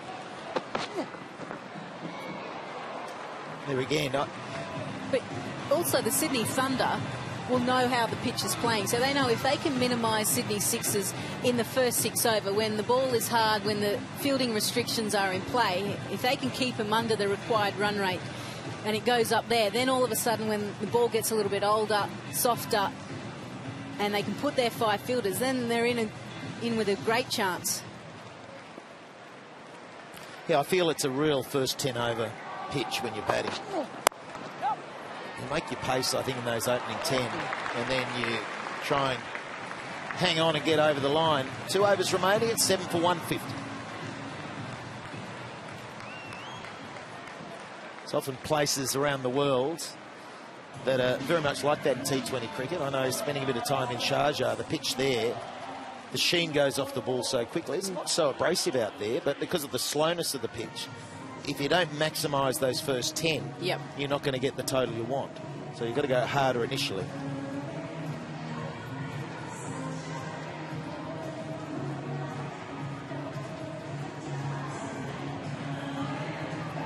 Oh, Sean Abbott back on here. He's bowled, what's he into his last over? 1 for 37, but he's been catching so well, and that's the thing for the Thunder here. They've lost too many wickets too quickly. In this final part of the overs, it's wickets in hand, and 7 of them back in the shed. It's going to make it tough when you've only got your bowlers there to really come home with a wet sail. You'd expect Curran to bowl the last over. His figures so far, 2 for 17. He's got 1 over left.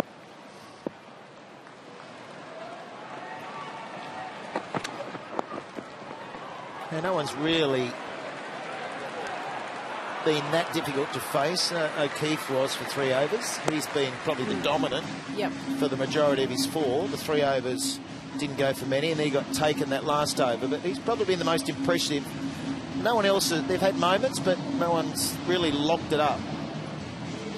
Do you ever kind of lock it up sometimes in T20 cricket as a bowler? I don't know, it's for Lisa. the batters sometimes, isn't it? There always seems to be one bowler that you don't get out to and you take the others, or try to. It's shelled out to the man mid-wicket. Again, fighting the lack of pace on the ball.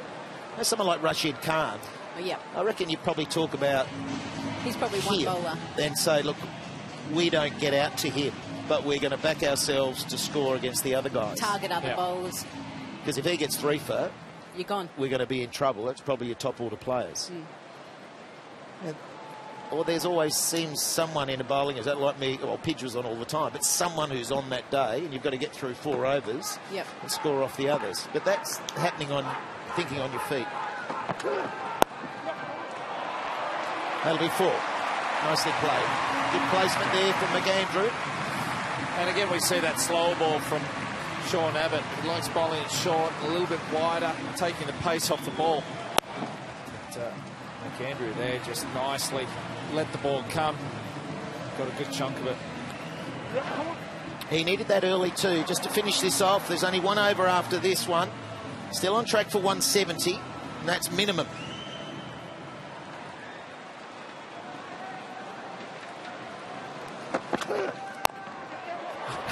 Baseball. I think that's called the swat. Fly swat. Steve Smith plays that pretty well. We've seen him play that well.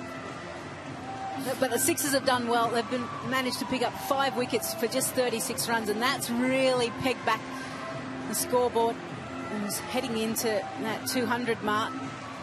Just shows you this pitch is difficult. So good toss to win by the Sydney Sixers. Put the Thunder in. Don't know really what the par score is and what they should target. And they've gone hard early, and that's why they're 7 down.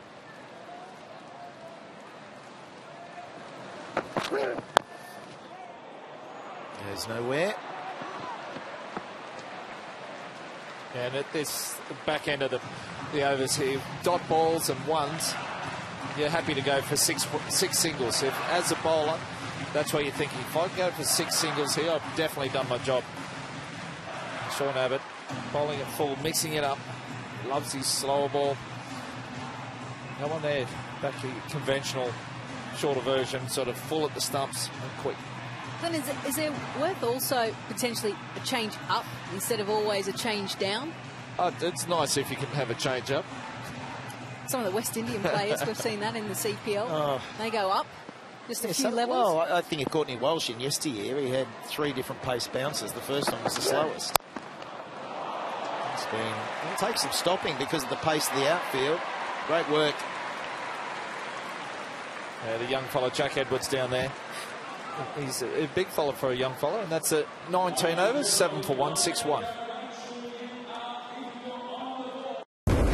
Join Bet365 and discover the power of the world's favourite online betting company. Instant match updates, in-depth analysis, live streaming. The Bet365 app is so advanced, it will blow your mind. Now please, gamble responsibly.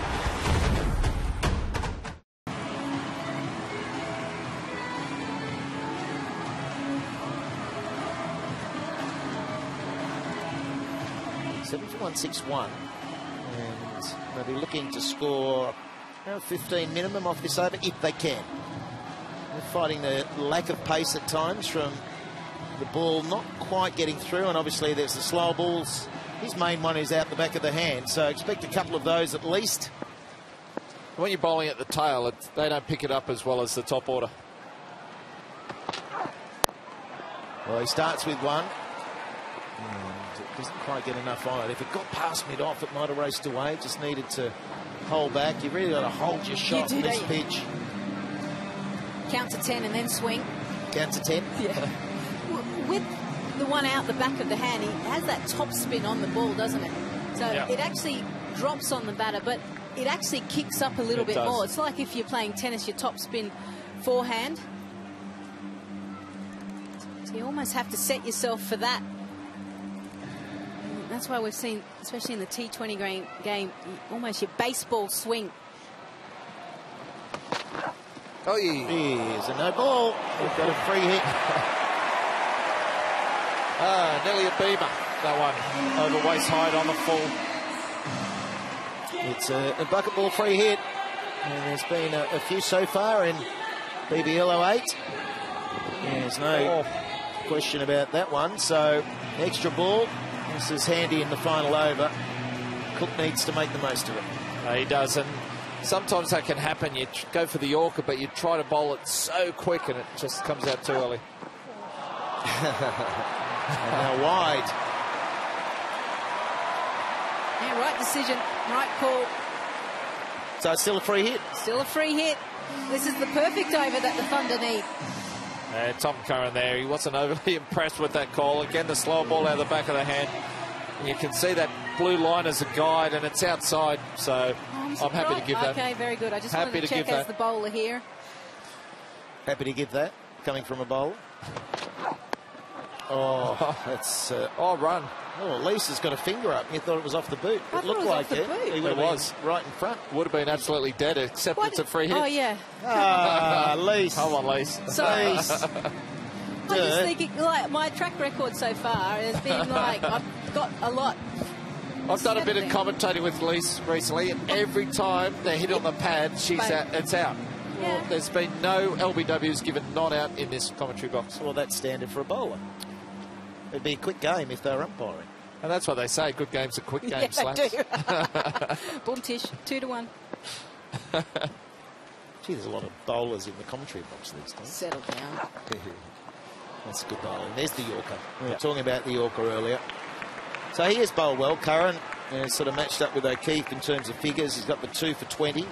It's a really solid effort. I think the impressive thing is the amount of dot balls, isn't it? 10 dot balls that he's managed to get. Economy rate is down as well. And that's why he's such a good selection, a good pick for the Sydney Sixers. Just gives them that experience at the back end. Sean Abbott was kind of leading the attack in the past. Oh, unlucky. So unlucky. I thought, keep bowling that Yorker. That's the way to go. They're finding it tough. Just gets inside edge. A lot of times they go for a slower ball, trying to get a wicket, which always is good for the wicket column, get a few in there, but bowling for the team, those Yorkers are the way to go, and so unlucky not to sneak that one through. Just Cook gets a bit of inside edge on it, and yeah, you're not saving that even if you've got a fine leg in. See what he comes up with now. Another Yorker, or he goes slow ball for a wicket? I think slow ball. Yep. Nicely bowled, and they scamper through. So direct hit there from the keeper. Good effort. I don't think there's any doubt. I'm sure that is going to see him well short. Certainly looked at from our angle 100 metres away. Yeah, I think he's close. I reckon about 3 inches short, or maybe 2 foot. There you go. There you go, miles away. Never close. But again, it's important that you dismiss that quick single, given that it's no more runs and you lose a ball. So there's only 2 balls remaining in the innings, and timely for the Sixers to get that one. Curran has done a fantastic job. It's always heart and mouth stuff, that final over. You see the likes of Dwayne Bravo, they've owned the final over for many years in this format. It's played over 400 games, and he's still saying, give me that ball, despite maybe not that faster ball being as fast. He's got all the change-up, but occasionally you're going to get punished. But Curran's been outstanding. I think at the back end of any innings, you've got to kind of assess yourself. Did I execute what I wanted to do? Was my field in the right place? And if they still hit a good shot, then credit to them. Batters are allowed to hit good shots every now and again, but you do need to assess yourself and kind of remove the outcome from it. Otherwise, sometimes in this shortest form, you'll never be happy as a bowler. It's so hard on the bowlers, isn't it? It is. No, it's always tough. It's a batsman's game, Slats cricket. At times, I feel for the bowlers in this format. I was going to say this format, maybe not all formats. The bowlers, I think, in the Test matches have had a little bit going for them. Wouldn't you agree? Recently in the Perth Test, a little bit more on the track. Good to see. In Adelaide, I thought Adelaide was the ball was dominating more than. I thought it was good cricket wicket, Adelaide. How many hundreds have we seen? Saw one. Well, we've seen two in the series, one in Adelaide, Pujara and Kohli. So, I mean, it says the ball is. So there you go. It's something for the bowlers. But this is a hard one, isn't it? This format. Oh yeah, nicely bowled. Again, he shows that he is owning the final over. Good work. Oh, that's a great ball. Perfect Yorker. Tough for any batsman for a tail to come in, face that. Yeah, very impressed with Tom Curran, the way he's bowled this summer already. But that Yorker is perfect, and he bowls it as well as anyone. 3 for 24 for him. He'd be happy with that. Really fought back well. Sixers here to restrict Thunder to 169. So good performance there by the Sydney Sixers. Certainly got away from them early. 54 runs was the opening partnership, and then the second got them up over the 100 mark, but then they fought back really well from probably the 11th or 12th over and just kept picking up wickets. And it's hard when there's no partnerships being put in play, the Thunder, to get any kind of momentum. Yeah, interesting to note that teams batting first here, they've won 6, lost 7, but the last 4, or the last 5, 4 have been won by the side batting first. So that's a bit of an advantage, maybe, if you look at stats for the Thunder. 9 for 169. It will slow up again. Butler, 63. Absolutely outstanding from the Englishman. He was dropped early. Sam's played that cameo nicely. But Curran, 3 for 24, the pick of the bowlers, along with O'Keefe, 2 for 27. Well, they have dragged that back rather successfully, the Sixers, after Joss Butler, certainly with some support from the batters around him, looked like setting a really big total. There was talk of 200, some way short of that now. Hard to know exactly what par would be. Excellent work from Tom Curran with the ball, certainly towards the end, finishing with figures of 3 for 24. Not Joe Root's best day, but we'll review all of that and look forward to a chase that will be 170, the target for Moises Henrique's Sixers, when we come back.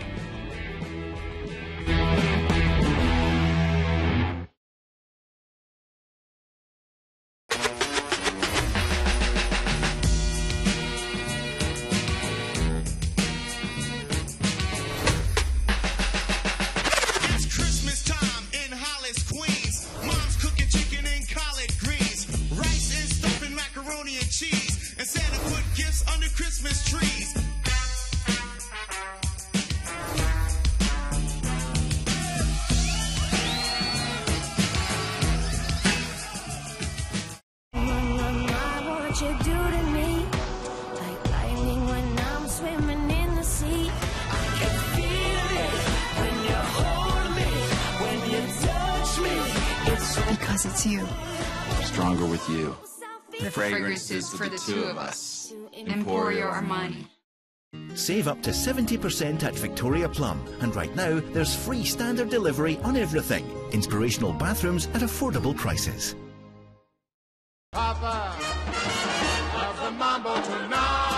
Book your 2019 Villa holiday now. Villaplus.com. Always adding extra. At all protected. Are we taking our last look at them? Are we really saying, goodbye, old friend? When poachers kill more beautiful, majestic elephants than are being born, we could be looking at a world without elephants. Please adopt an elephant with WWF for just £3 a month. Call 0800 035 5912 or search WWF Elephants. Then let's make sure we're not saying goodbye to one of our oldest friends.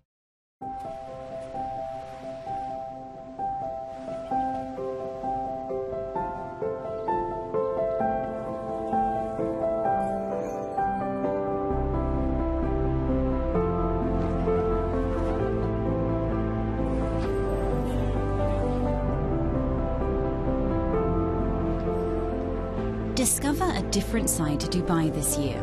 We are best at travel. Luxury holidays made affordable. NordVPN, your shield from online snoopers. And it's so easy to use. Download and enjoy trusted internet security and privacy.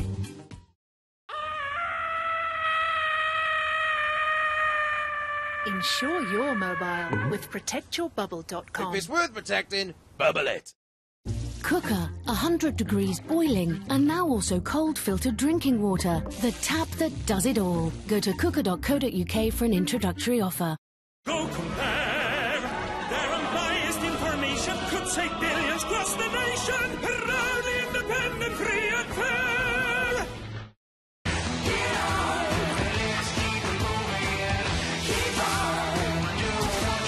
Kia, hooray to the wonderful everyday.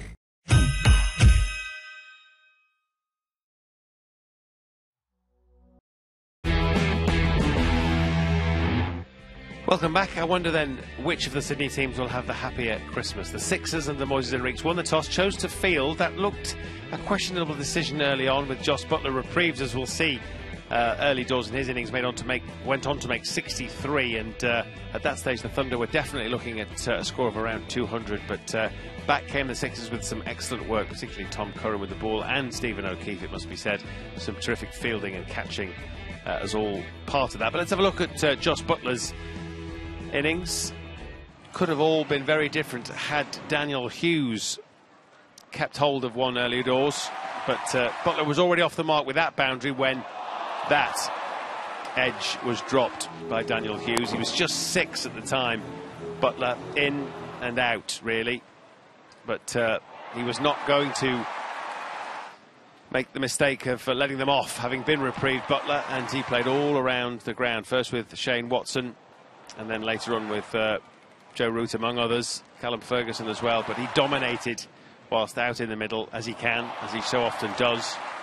Strike rate of 170 for his 63. That included 6 fours and 3 sixes. Some mighty fine hitting, as we've come to expect from the England wicketkeeper batsman. After all of that good work, he did eventually just slightly miss time one, well taken in the deep, and Jos had to walk for 63 from 37 deliveries. Fall of wicket, as you can see, 102 for 2 at that point, the Thunder, but they rather subsided from there, and Joe Root in part was guilty of that. Won't be what he wanted from his first 2 innings as a Big Bash cricketer. Played and missed at Lloyd Pope, the young leg spinner, then was involved in a strange run-out situation with Callum Ferguson. Looked like it was Joe initially who was going to walk, but actually when they looked at the slow-mo again, it appeared and was confirmed that Joe had made his ground before Callum Ferguson remade his, so it was Ferguson that had to go. Root then found the boundary, and you thought, OK, he's off and running, but with the very next delivery to Stephen O'Keefe, played all around that, really, and it was clean bowled for just 9 runs from 8 deliveries. Not what he was looking for in terms of a Christmas present in the Sydney derby. 116 for 4 at that point. Daniel Sams came into very, very good effect. He made it all look very easy when he strode out to bat. Hit a very quick fire 28 did Sams off just 11 deliveries. 3 fours and 2 sixes at a strike rate of 254, and actually that strike rate at this point was closer to 400. He made 25 from his first 7 deliveries faced, so made the most of his what turned out to be shortish time at the crease. That was actually quite a clever shot, but brilliant catch from Josh Philippe behind the stumps. Spectacular one-handed take from the wicketkeeper, and Sams had to walk for 28. And worth very much a look at Tom Curran's figures and contribution with the ball. 3 for 24, and he is looking good, as you heard Glenn McGrath in commentary say, as both a death bowler, bowls great Yorkers, good variation, terrific slower ball out the back of the hand, and he has taken some important wickets, and that's helped the Sixers drag the Thunder back from what they hoped would be a figure of around 200 to 169 for 9. Excellent work from Curran. Should be Joe Denley and others, of course. Jack Edwards, Daniel Hughes, Moises Enriques, the skipper, etc., who will try and chase down a target then of 170 at 8.5 if it's the sixes who are to prevail in the Sydney Derby in the Big Bash here on BT Sport, and that run chase is coming right up.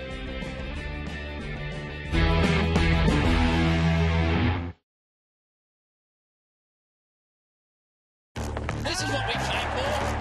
What about that for an answer? Goodness, what a start. He has absolutely smoked that. What a start to this series.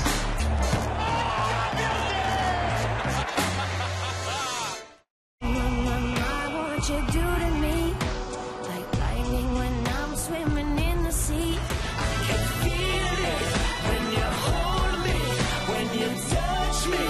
It's Because it's you. Stronger with you. The fragrances for the two of us. Emporio Armani. The stunning snow leopard is ruthlessly hunted by poachers. We urgently need you to help protect her by adopting a snow leopard with WWF. We'll send you an exciting adoption pack and you'll see how you're helping us with our vital work. And with a cuddly toy leopard, it makes a great gift. Adoption costs just £3 a month. So please call 0800 038 1033 or search WWF Snow Leopard today. Thank you. Join Bet365 and discover the power of the world's favourite online betting company. Instant match updates, in-depth analysis, live streaming. The Bet365 app is so advanced, it will blow your mind. Now please, gamble responsibly.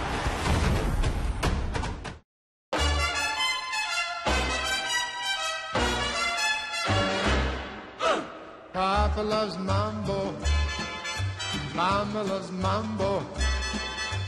Having their fling again, younger than spring again, feeling that zing again, wow.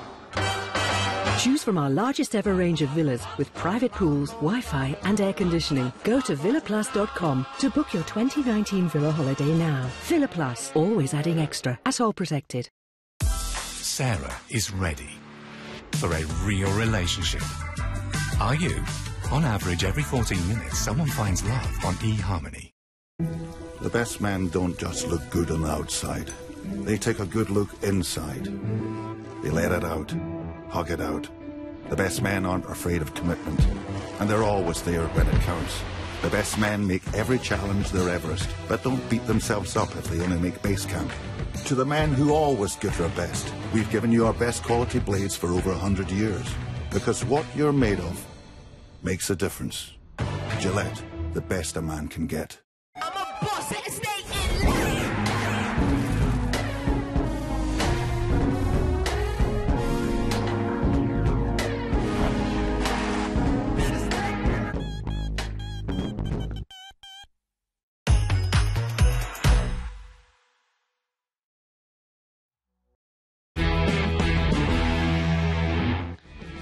Welcome back. We have quite the cricketing Christmas for you on BT Sport.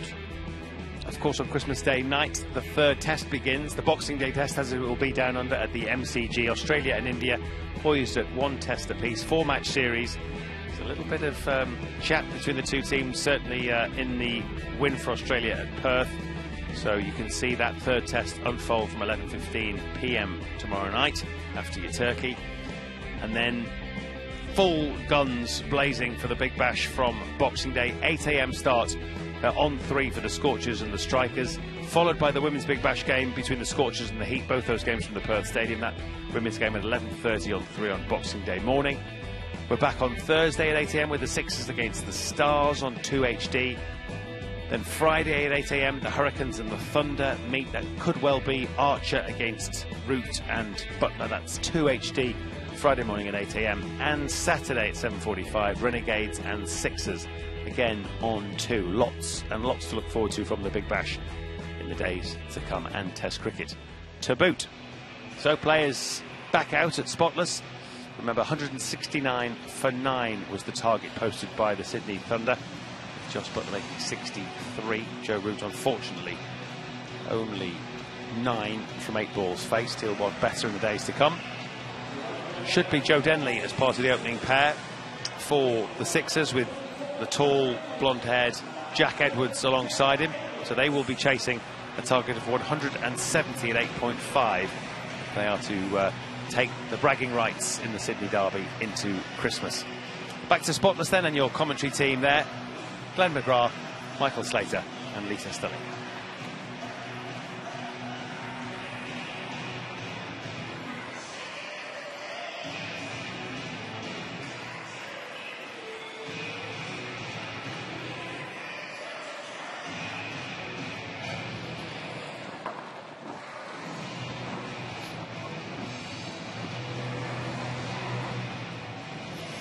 We're all set for Sydney Sixers to go about their chase of just 170 runs.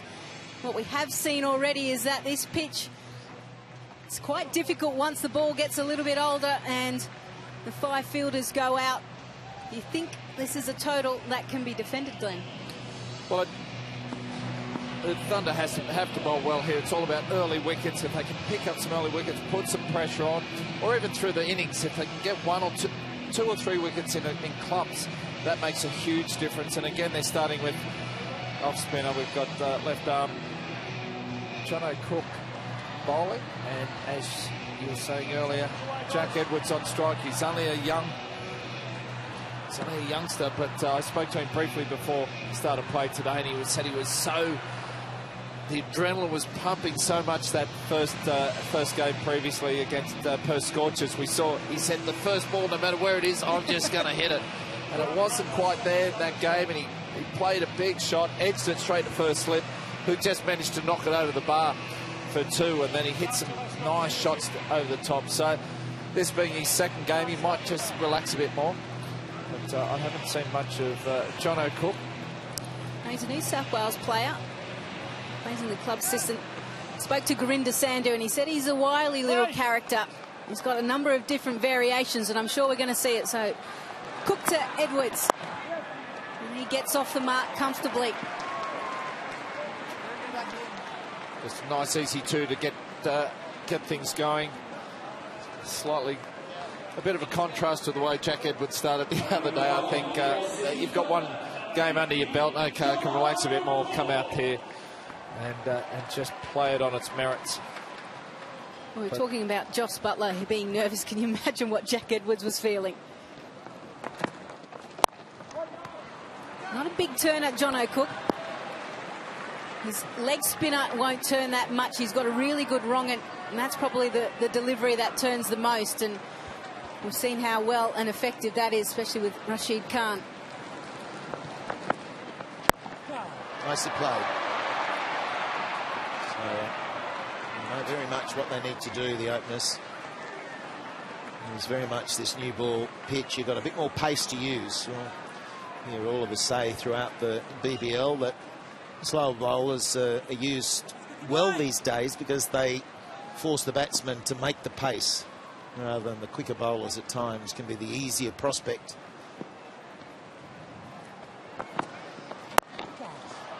Good stroke, is it? No. Oh, tight. Just hung in the air. Did. I thought he got hold of it. He's hitting the opposite direction to I thought he got that. Yeah, right off the toe of the bat, and Callum Ferguson there. He was running back. He was looking at the ball, thinking it's there. Can I get it? Can I get it? Just out of reach.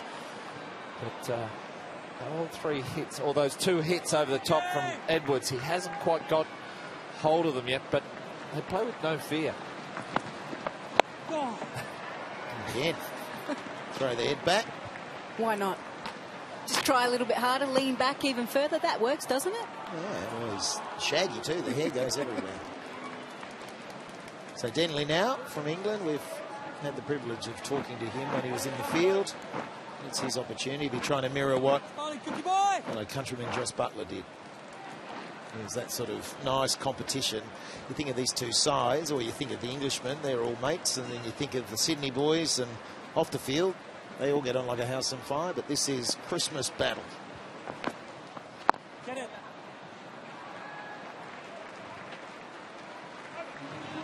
That's the end of the over. 1 down, 8 from it.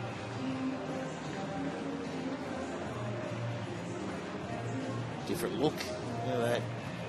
It's like the old mullets, isn't it? With that. Oh, hang on, we're not calling it a mullet. No, it's not a mullet. Well, it's very Bon Jovi in the 80s, I would say, that hairstyle. Very shaggy. That was the whole of the rock and roll bands back then, Yeah, it wasn't certainly was. Very simple.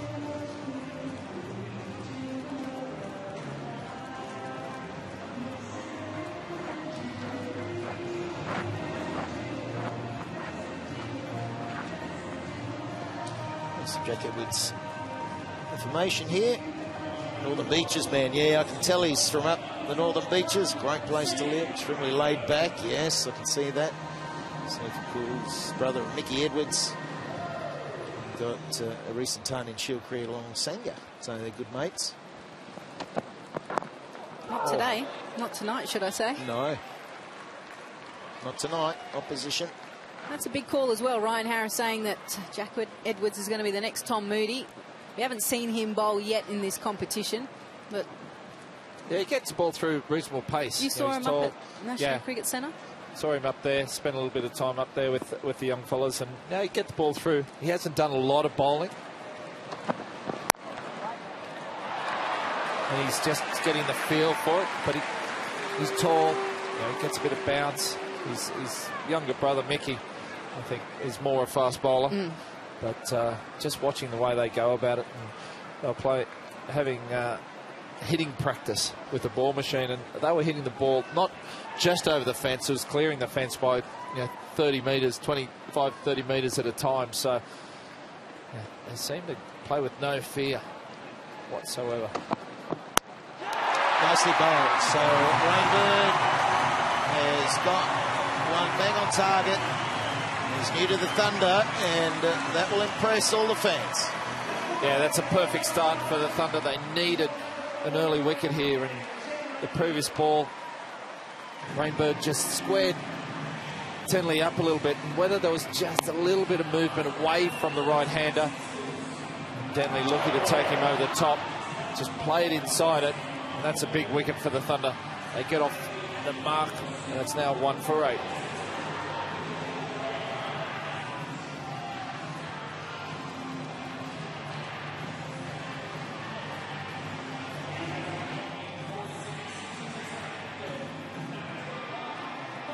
Nice early inroads there, and the Thunder. Always nice to get that early wicket and feel like, yeah, we can make inroads.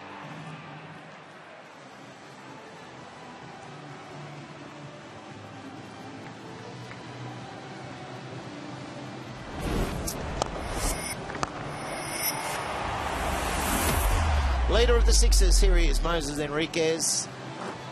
Been around for a long time, plenty of runs and plenty of experience, and a dodgy cuff.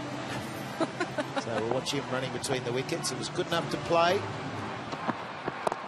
Oh, it's good delivery from Rainberg to back up the one that bowled Denley. It was a really handsome delivery. And Enriquez, if you have a little bit of a twinge, you'd know this being a bowler, I'd say, more than a batsman, Hidge, is that if you commit to playing, you've got to be confident that it's you're not going to be hampered by it. No, you can't go into a match and feel that, well, I'm not sure I can get through it. If you do that, you're going to really struggle.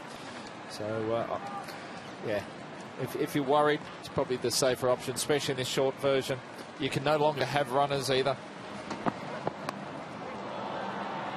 No, that's right. So if you play and you're a batsman and you're under a bit of a doubt and you do it, it's going to be tough. I think it's just about hitting boundaries then. Yeah, absolutely. But he does come in with some form. Scored 99 against South Australia, 152 versus Queensland in the Shield. And then 134 in the JLT one-day domestic cup versus Queensland again. So he likes those bowlers.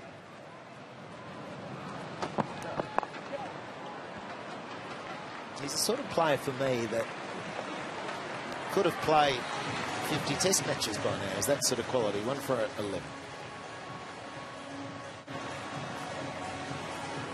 Those your first 4 scorers? All right, special one. You pick them. You pick them. You pick them. Ah, challenge accepted. Brain cells, current prize money? Christmas bonus hunch. It's 100 grand. At least. It's hunch time. 1, Fabinho. 2, Barney. 3, Sterling. 4, Harry Kane. Heed your hunch with Betway. Pick the first 4 scorers this weekend for a chance to win our Christmas jackpot.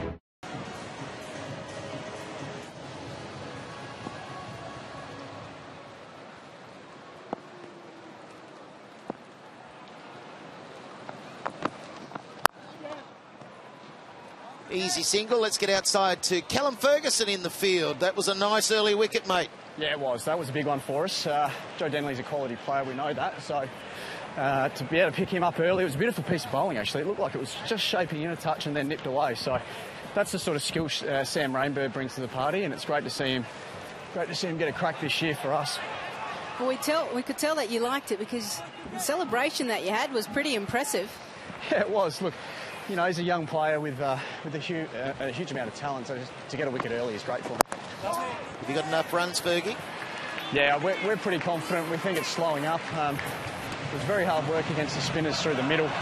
Not a lot of bounce on offer, so hard to sort of get after him and hit him big straight. So that'll play into our hands later, hopefully. Yeah, it's dumbing it down in these first 10. Yeah, spot on. And we've got the guys with the skill sets to be able to do that, hopefully. You know, a bit of shape with the left armers, and then Cookie gets good pace off the wicket, which makes it hard to hit as well. So hopefully we'll be able to get the job done in the first 6 and make it a lot easier for ourselves later on. Yeah, that's the key, early wickets. You thought you nearly had a catch there that first over, so close. Yeah, it was, yeah. I thought I was just going to get there, but it just drifted away from me late, unfortunately. I was hoping to get a big hanger out there, really get the big dive in, but not quite, unfortunately. And are you and Joe Root speaking? Yeah, we're right. Joey and I get along well. Very good.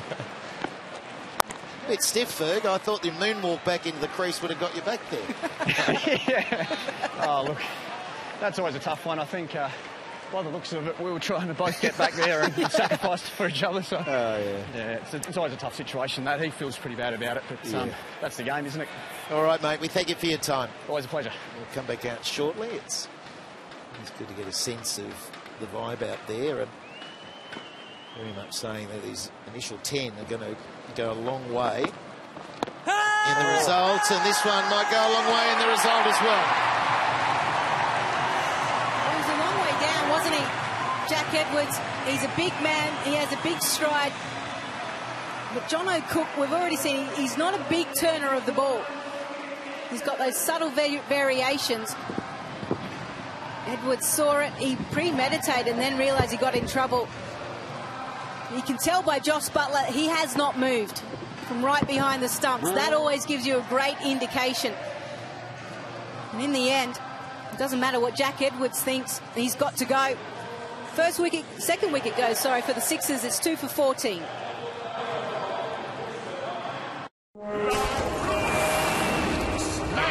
Lads, and everybody! Big game today, eh?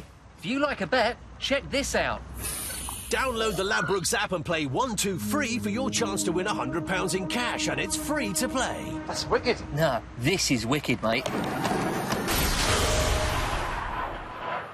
I fancied a walk anyway. Laters.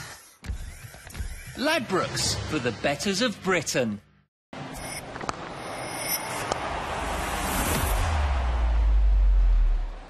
Daniel Hughes, very talented player. Enriquez on strike, play and miss. There is Shane Watson. They're sort of in there at first slip for that outside edge. Hughes is a very talented player. It was a couple of years ago, maybe 3 years ago, where he really bunkered down and started to make the most as we have a look at that one going on to hit leg stump. He was a long way down. I'm okay with that decision. It'd be okay if it was given not out too, I suppose, because he was coming down so far. Yep. Where he realised that he wasn't maxing out his potential and therefore dedicating to the sport he loves so much. Well, and there was a period of time that his name was starting to be spoken about from a test point of view as well, wasn't it? He's got that ability. He does churn out the runs a lot. At the time, I was actually coaching the Mossman Cricket Club, and he'd come across from Northern Districts, and we thought, oh, we're going to get a class player to come and play, and then all of a sudden he started peeling off runs and we never saw him again. Yeah. And he had a big night the other night too. Came in, score was 3 for 30.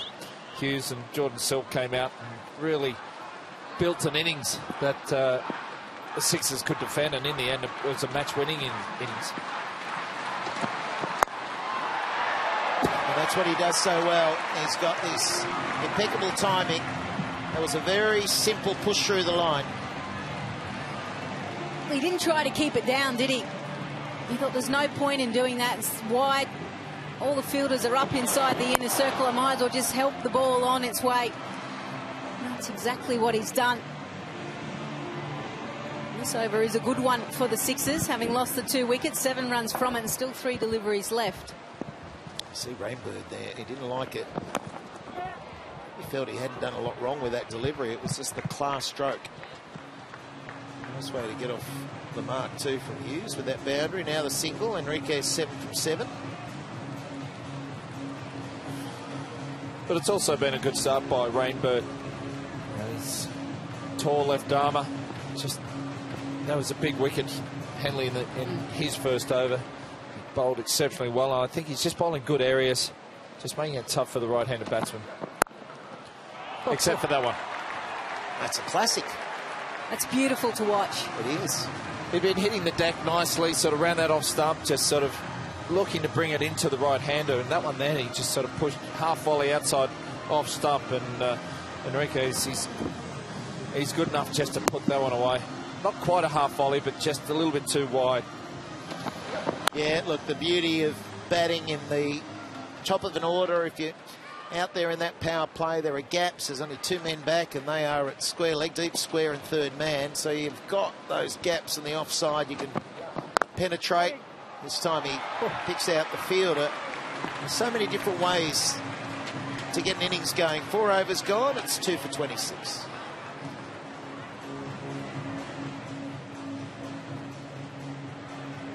$12 runs off that. It's a good start, given the fact that they've already lost 2 wickets.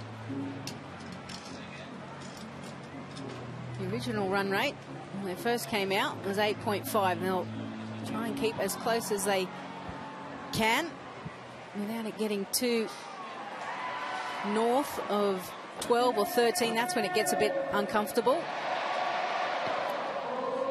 It was a reminder last night in that game down in Adelaide that you only need one partnership. Renegades, they 5 for 50. Something around there. They'd lost 5 and you thought they were gone. And then 2 guys got together late in the piece and were on a mission. They got going and you couldn't stop them. And they chased it so easily. And we heard Dan Christian as well talk about, you know, was it 80 off 40? No, we're still in control here. Yeah, it's a different mindset of players these days. You know, they don't get overawed by the situation. If they're chasing 10 runs and over, they still think, oh, okay, we can get that easy couple of boundaries and we're well on top each over. Yeah, I think that's gone up though, Pidge. I think it's 15, 16, 14, 15, 16. No, they don't panic. And someone like Dan, who's travelling the world playing it, he sees it and will very rarely not believe unless it was, say, 20 runs and over. They're not quite there yet. Won't be long. Well, I've mentioned a few times on air having come from doing a T10 tournament, which was a unique experience. And one of the games, the Northern Warriors got away, full of West Indies players who were made for it, and they scored 183 in 10 overs. Yep. That's incredible. What were the bowlers doing that game? I want to know the boundary Sharjah, so it was a very North Sydney style over. So talk about bowlers having a hard time. And the pitch was probably pretty flat, just rolled like concrete. It was like a mirror. Miss hits were flying, but still, 10 overs, 183. That's good going. And the final was, I think they scored 150. So it was, real insight into T20 on steroids.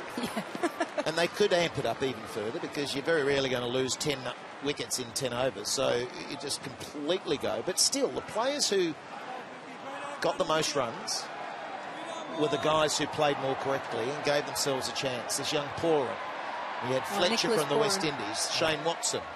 These sort of guys, they were more correct and not as loose as others who had their moment but not consistently. And guess what? Spin bowling still dominated as well, 2 for 28. what you do to me. Like lightning when I'm swimming in the sea. I can feel it when you hold me. Because it's you. I'm stronger with you. The fragrance is for the two of us. Emporio Armani. Cooker, 100 degrees boiling, and now also cold filtered drinking water. The tap that does it all. Go to cooker.co.uk for an introductory offer.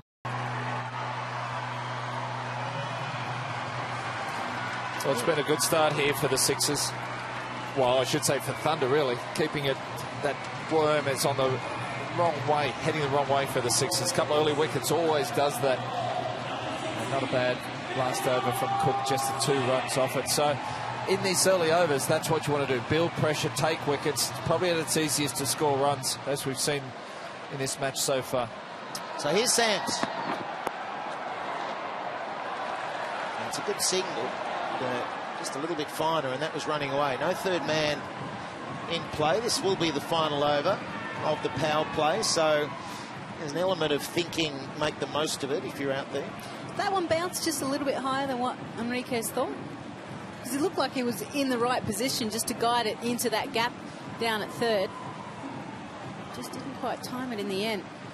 Yeah, you've got to be careful. When you've got third man up, you can't give them any width with any pace at all. Particularly they angle across the right-hander. Interesting action. He really loads up and gets in a bit of a ball and then unleashes. One at about 134, so quick enough. So Enriquez last year hitting the winning runs. He was on fire exactly a year ago, bringing his side home. Can he do it tonight?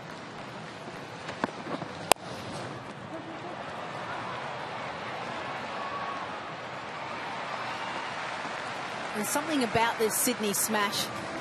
Having played for the Sydney Sixers in the WBBL, and when you come up against the Sydney Thunder, like we've already mentioned, these are your mates off field. This is, you know, part of the New South Wales squad. You train a lot. You train the majority of the time with them. And then for 2 months of the year, and all of a sudden you just switch. You can't stand to see the side of each other. It's got very high. He hasn't got hold of it. And it will be taken. Nicely moved there. Chris Green did a good job. He made all the early yards and was able to really control the catch. It was a good delivery, wasn't it? Just the subtle changes again, making it difficult on this pitch to drive down the ground.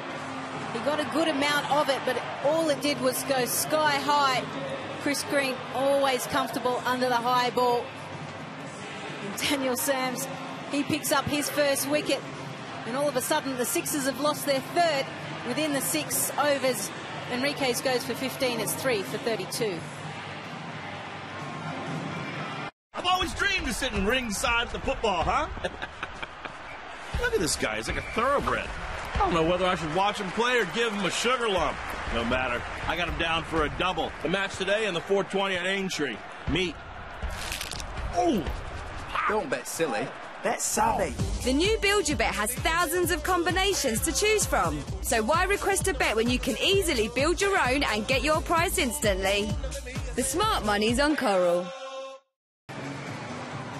Well, we saw the other night against Perth Scorchers, where these two came together. The score was about 3 for 30 as well, I think, and put on a massive partnership which really won the game for them. They'll need to do it again. And what was impressive about that partnership was these two aren't known for their big hitting, but they built their innings up. They got themselves in, they made sure they ticked the run rate over, the left-right-hand combination worked for them. And then once they were set, then we started to see the more expansive shots. Yeah, they didn't panic. The 1s and 2s majority, and it was, I think they were going 4 and 5 overs or more without hitting boundaries, but they didn't panic. Yeah, panic. It's a bad thing. Into the power play, it's all the 3s, 3 for 33.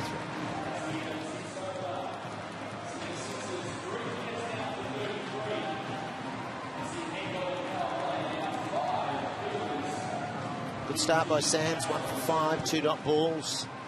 It was interesting to note those dot balls. And good opportunity to bring forward Ahmed into the show.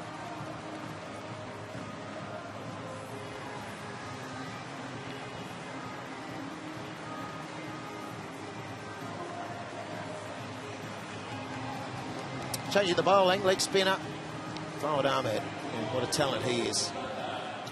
He is a real talent. He's an excellent leg spin bowler, gives it fly, a little bit slower than some of the others in World T20 cricket. He was the highest wicket taker in the Caribbean League recently, got bowler of the tournament. He got more wickets than Tahir. It was a joy to watch, as it always is, spin bowling dominate in this form of the game, and it tends to be the wrong uns. We see it with Rashid Khan, the big wicket-taking delivery, and it's just the lack of reading from batsmen these days. It's all done off the pitch. And I know some of these actions are very difficult to pick.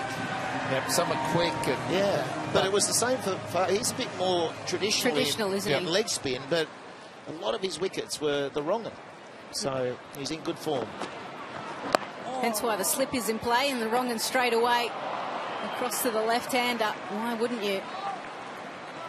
I was really pleased to see that he performed so well in the CPL. It was almost like he came to Australia and there was a big surge about him, played one-day domestic cricket for Australia, and then he kind of went off the radar, lost his contract at Victoria. Yeah, well, he made the Ashes squad, remember. They fast-tracked him into the Ashes squad, and then he's just disappeared, didn't he? Yeah. And then he lost that state contract. I think if you look at his stats last year, wicket-taking in averages. Oh, nice start, forward Ahmed. We're talking you up and you before. Well, that one just staying a little bit low. We've heard from the Thunder players that this is going to be a difficult wicket to get yourself in. Slow and slow, and it's only going to get even harder for the Sydney Sixers. Going back, you don't want to do that against a leg spinner. Not of the class of Fawad Ahmed. Manages to jag a wicket in his first over. Not too shabby. It's silk. Goes without scoring off the first ball. And Sixers now 4 for 34. William Hill customers are enjoying bet boosts on their ACCAs. And now the boosts are even bigger. Choose the ACCAs that you want to boost and get better odds and more returns on your winners. Bet boosts are available every day, online and on mobile. All you need to do is create an ACCA with 3 or more selections, hit boost in your bet slip, and you're away. More control, more value, more to celebrate. William Hill. This is more. Felipe out there now, 10 runs in his career, so he can improve that. Needs to be tonight. Why not on Christmas Eve? What you hear is you've got a quality leg spinner who's got all the confidence in the world, and since the CPL, he's picked up a state contract. And it's good to see, isn't it? Yeah, it goes to show that it can perform anywhere in the world. Just about getting the stats on the board, and that's a perfect way to start there. Wicket with your second ball. And Sixers right behind the 8 ball now. Oh. Wow, what happened there? How did that miss? Come back for... No, that went all the way. No, went all the way. So, mystified as to, all of us are, as to how... Little inside edge, I think, missed. And stayed low. Oh, outside edge. Good delivery. Or maybe bottom edge. Some kind of edge, anyway. What are we deciding on there, pitch? Side, outside, bottom? I think it was off the edge. We'll just say edge. There's the wrong one. Yeah, it interests me why batsmen don't pick up the variations from leg spin bowlers. Who did you face when you were playing that bowl a good wrong-un? Well, it was more... Yeah! Oh, yeah. Well, whatever he's bowling, no one's picking anything. So he's got 2 in his first over, and at the moment, it's looking like Merry Christmas to Thunder. Or is it 5 for 39? Well, Fawad Ahmed there, he's pretty happy, massive smile on his face. But again, did this one keep a little bit low? It was just a foolish delivery. Should have come forward to that a bit more. And that just straight through the defence. That's the second bolt for this over.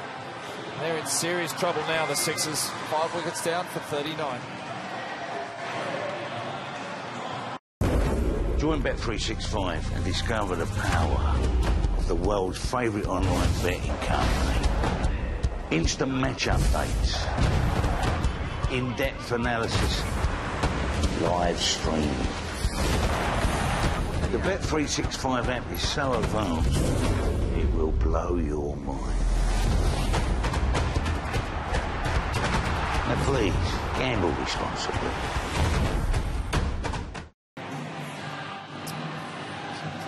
Curran is out there. Very aggressive shadow batting there. Now they need 10s, and they've got 5 wickets in the bank. Just a little difficult now. Just a little bit. 5 wickets down. Certainly does not help. Yeah, it makes it a little bit tougher, doesn't it? Especially now when the run rate is over 10. You don't mind having your top order batsman in, or a couple of batsmen who are set, like we saw the other night with Silk and Hughes, but they both misread Fawad Ahmed. But given that we all agree that the first 10 were the ideal overs to bat, that was the best batting, I can't see how it gets easier from here. Yeah, it doesn't. Well, this is the back spinner, actually. You can see that he goes down the back of the ball. So we talk about the wrong and being really effective. The back spinner, basically what it does, the ball's spinning towards the bowler, so it kind of just hits the wicket and dies on them. You can see him, he's happy, he's showing Butler, yeah, I got that one out of the hand nicely.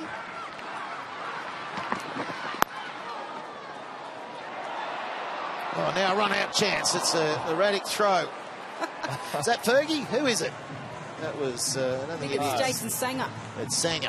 See, the youngsters, they just think they could throw themselves around in the field and somehow he'll go. He's laughing at himself because he was trying to catch his feet. Up. Yeah, nearly tripped off and then just threw off balance while he's nearly falling.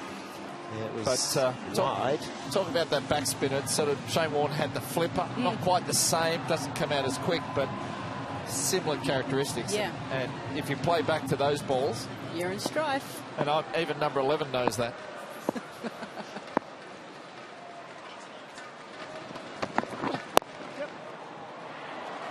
We're clipped away nicely as well, and this will be a boundary. But this might be just what the Sixers needed. There's been a lot of talk about Josh Philippe. He's got a lot of talent. Had a good JLT, one-day domestic cup. For WA, now in the shortest format. He's got to find that form with the magenta. Oh, it might be nice to see a surge in a partnership, something really positive for the Sixers to get to the back end of this game with a chance.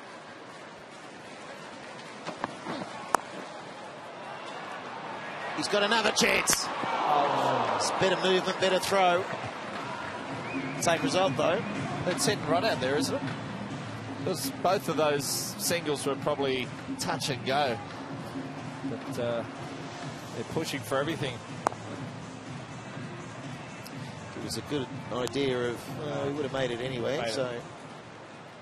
Well judged single. Always is if you know. It's not coming through.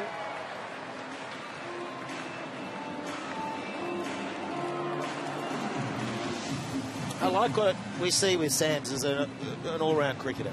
He's got such an ability with the bat, but we're seeing it with the ball also. You can just see where he's trying to pitch the ball. He's trying to hit the stumps. Every now and again he'll take it away.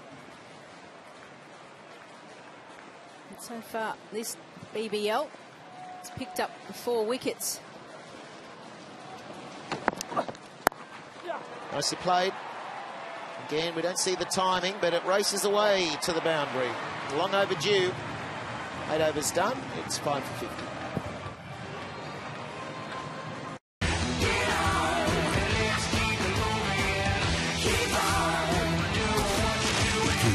Hooray to the wonderful everyday. Cooker, 100 degrees boiling, and now also cold filtered drinking water. The tap that does it all. Go to cooker.co.uk for an introductory offer. It's danger out there, you see. Ensure you're mobile against theft, accidental or water damage with protectyourbubble.com. Bubble-Aids. Welcome back, everyone. Christmas Eve, 120 to win, and the Thunder's on top. Just a reminder, everyone, that, well, the Big Bash, the WBBL continues, counting down to Boxing Day Test, a feast of cricket coming your way, live and free on 7. Just a reminder, if you want to get your hands on those hot tickets to the Big Bash, simply go to bigbash.com.au. Forward Ahmed to continue, they go up. You'd expect that this is going down the leg side. You happy for that one not to be out, Lise? See, I didn't put my finger up. So it must have been sliding down. So it must have been correct, wasn't it? Here we go, we get another look at it, but yeah, clearly sliding down. That's been played nicely off the back foot. Now the protection's there. I still like how Shane Watson, the captain, has still kept himself in at first slip. They feel like they've got sixers in a world of pain at the moment, and they're not going to let them off. Especially when they've forward that last over, they didn't seem to be picking him. A few edges, 2 player misses straight through the gate. Just using the feet a bit more, but we're talking earlier about batsmen not picking wrong ones these days, and you just wonder how closely they're watching the ball out of the hand. There's a wrong one. We get a bit of help, don't we, up here, because we can see the back of the hand as it comes through. Obviously, the batters don't see that. Sometimes it's about the grip. They might do something slightly different in the load-up. This one goes the aerial route over the cover, nicely timed, and a race away to the boundary as well. Yeah, nice shot from Felipe. They're happy to use his feet. There's not a huge amount of turn. A couple of balls have just skidded on. He's got a good wrong and Ahmed, but that one there, Felipe got to the pace of it nicely, knew exactly where he wanted to hit that one. Just skidded on. Oh, no. Yeah, it's out. There's no doubt about it. He is putting on a bit of a show here. Despite that last shot, he comes up with a slider. That's him LBW. Again, all of his wickets have been going back here, bowled or LBW. He's being able to execute this variation perfectly tonight. Watson, Butler, Ahmed, all up in arms. And happy to see that the umpire as well has raised the finger. So Philippe goes for just 12. The Sixers now 6 for 56.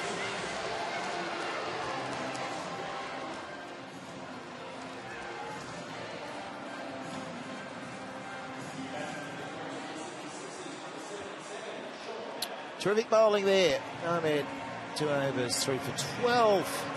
Continues this magnificent form that we've seen around the world in T20 cricket.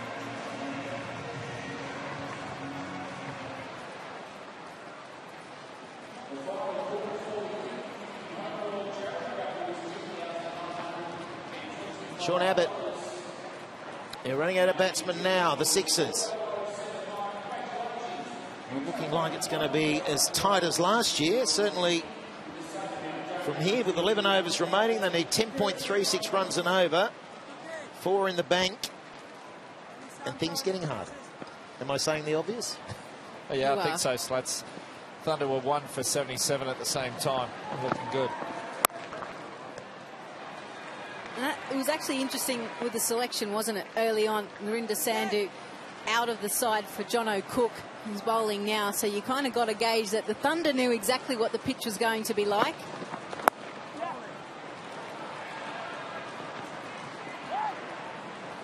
That's why spin at both ends is being employed now by Watson.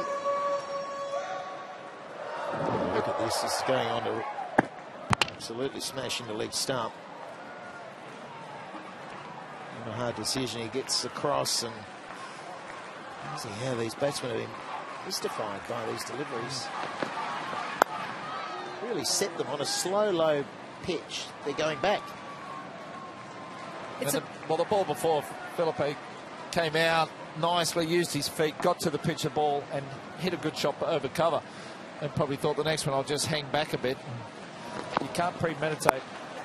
Yeah, it seems at odds with what you say to yourself as a batsman. If it's a lower, slower deck, you're getting more forward. I know when you're in India, there's some guys who like to play back. Yeah, Kohli likes to play back to Nathan Lyon, doesn't he? But he'll also, on this something like this, he'll be prodding forward. Oh. It's a much safer way, I think, to play rather than go back, and we've seen examples of that. But it's interesting. Sometimes it's the amount of training that you do as well. You get your throwdowns on good decks and just get into the habit of, you see the ball at this length and you just react. Better players are able to adjust. End of the 10th, it's 6 for 60. Those your first 4 scorers? All right, special one. You pick them. You pick them. You pick them. Ah, challenge accepted. Brain cells current prize money? Christmas bonus hunch. It's 100 grand. At least. It's hunch time. 1, Fabinho. 2, Barney. 3, Sterling. 4, Harry. Kane. Heed your hunch with Betway. Pick the first 4 scorers this weekend for a chance to win our Christmas jackpot. Got to bowl him through now, don't you? Oh, you get him to try and finish the game. Yeah. Shane Watson would be disappointed he's only got 4 overs. But let's see how they play. See if the Sixers have learnt anything from the previous three batsmen going back. Abbott looking to get forward a little bit more then. I don't know what you think. I almost feel that batsmen now around the world in this form have to start learning to play spin again in a way. But to really go back to school and try and come up with methods like Nabi did against Rashid Khan. Now, Nabi faces Rashid in the Afghan nets all the time, so they played against each other a lot. But I almost feel batsmen have to go and come up with a different philosophy, because these leggies are taking so many wickets and dominating games. I think it's also the fact that majority of pitches around the world for the shortest format are flat batting tracks. So even though if you're not using your feet and you don't actually get a chance to get to the pitch of the ball, you can hit through the line. But now the leg spinners coming on, they get more turn than your finger spinners. And that's why we see them ranked in the top 5 always in any kind of tournament or even an ICC ranking. It's the leg spinners, and the ones that turn it both ways are the ones that are very successful. You asked me who I put wrong on them. It was Murali, and he was a run away. It was toe-ended. Yeah, he wasn't a leg spin bowler, but he was a wrist finger spinner. If you look, he had this amazing sort of flip of his hand and fingers, but it was all to do with the colour of the ball and how old it was. It was a darker red than the lighter red. There were some days where you couldn't see the Dusra and you couldn't see the toppy. It was more, you had to go with the trajectory. It was a bit more loopy. It was how it got to you, but he was the most difficult. Sometimes then, end of the 11th at 6 for 68.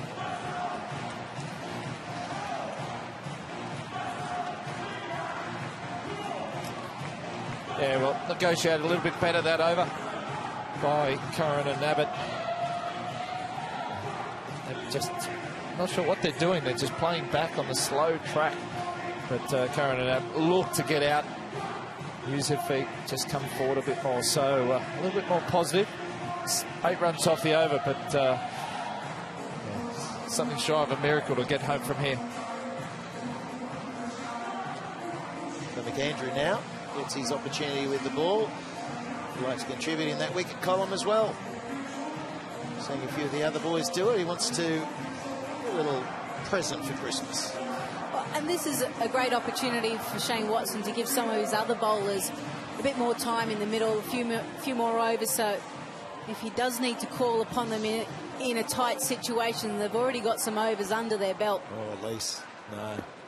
They've got Christmas drinks to get to. Get the job done. I know what you mean, but I'm not sure what I was thinking that really. He's 37 And he's thinking, I'm going to get off this. I don't want to be running around on the pitch. He's got a bit of rigor mortis as well. I mean, the sooner he's off the paddock, the better. I did see him and I said, mate, you just keep going around the circus again. He goes, oh, yep, I see you everywhere as well. Well, it's his own fault. He got 100 in the final Correct. of the IPL, brought the team home, so he's going to get a contract for next year whether he wants to or not.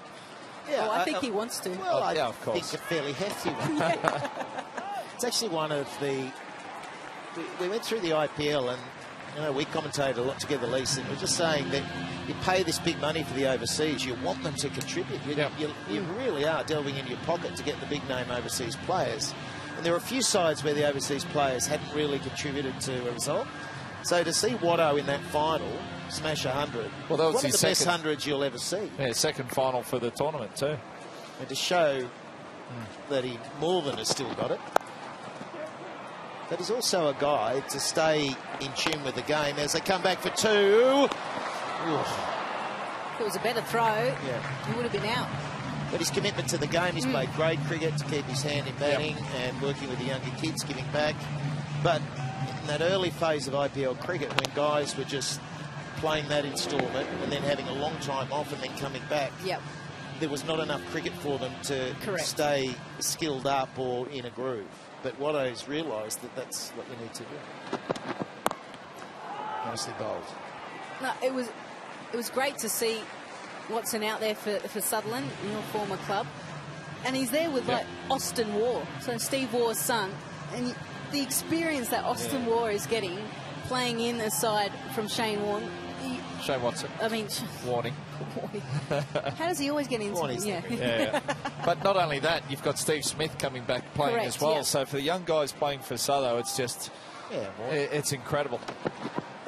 Plus the crowds are coming back to grade cricket, getting better crowds for grade cricket than you are for a New South Wales game. So it's incredible experience. That runs away for 4. They need it because the run rate before long will get out of hand unless they keep trying to find that boundary rope. It's imperative that these shots come around, however you find it. Yeah, I'm just on Steve Waugh. I'm pretty sure Steve presented Watto with his cap, Test cricket, and then Watto presented Austin with a grade cap or something along those lines. That's great. So nice touch. That's a wide. Like Marcus Harris having the photo with Justin Langer, idolising the player Justin Langer now as his coach. Getting old. We're all getting old, Swatsy. But it's a nice touch to present baggy greens or your caps by a senior or a former player.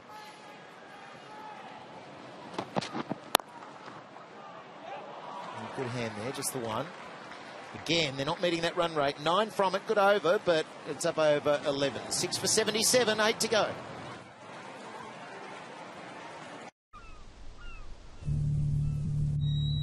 It is not the critic who counts. The credit belongs to the man who is actually in the arena, who knows great enthusiasms, the great devotions, who spends himself in a worthy cause, who at the best knows in the end the triumph of high achievement. Yeah, nice clear night here at Spotless Stadium. Nice night to get the chopper out, Kitch. Did you ever finish your licence? No, I'm getting close. I've done 10 hours solo. 15 years in the making. Well, I had a break of 17 years, though, Slats. It sort of stops things a bit, but back at it the last couple of years. So I reckon this New Year's resolution, it's to finish it off next year. And what's your form with New Year's resolutions? Do you actually achieve it? Yeah, I had a few last year, and I think I may have achieved one, which is a good effort. Okay. That's great. I don't even bother. More than me. I don't need to go there. What are you flying, the R22? R22. I went solo in the R44 because my old instructor and myself had been a good paddock. We were too heavy for the R22. Yeah, well, I'm sure you were. Chris Green, as he likes to do, we spoke earlier about him, round the wicket. And unusual for him, is it? Sure, we'll have a look just to make sure, but there was a mix-up. So it's all happening. The urgency from the Sixers is apparent. Communication as well, isn't it? Abbott feels that there was a single there. Throw comes in. Direct hit would make it interesting, but looks like he's home. Yeah. Green normally takes the new ball. Yeah, it is interesting where they've used him, and I would imagine that it's going to change as the tournament progresses. Remembering this year, teams play 14 matches. We get that home and away against each team in the competition.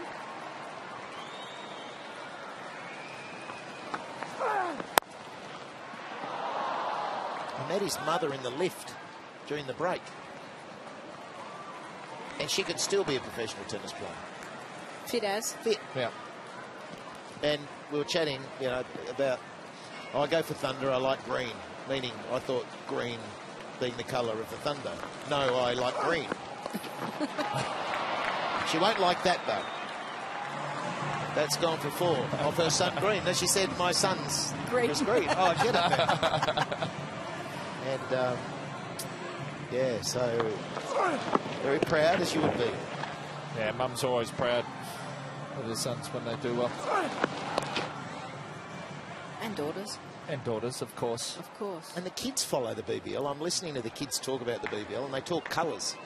They do. The pink's taken on the greens.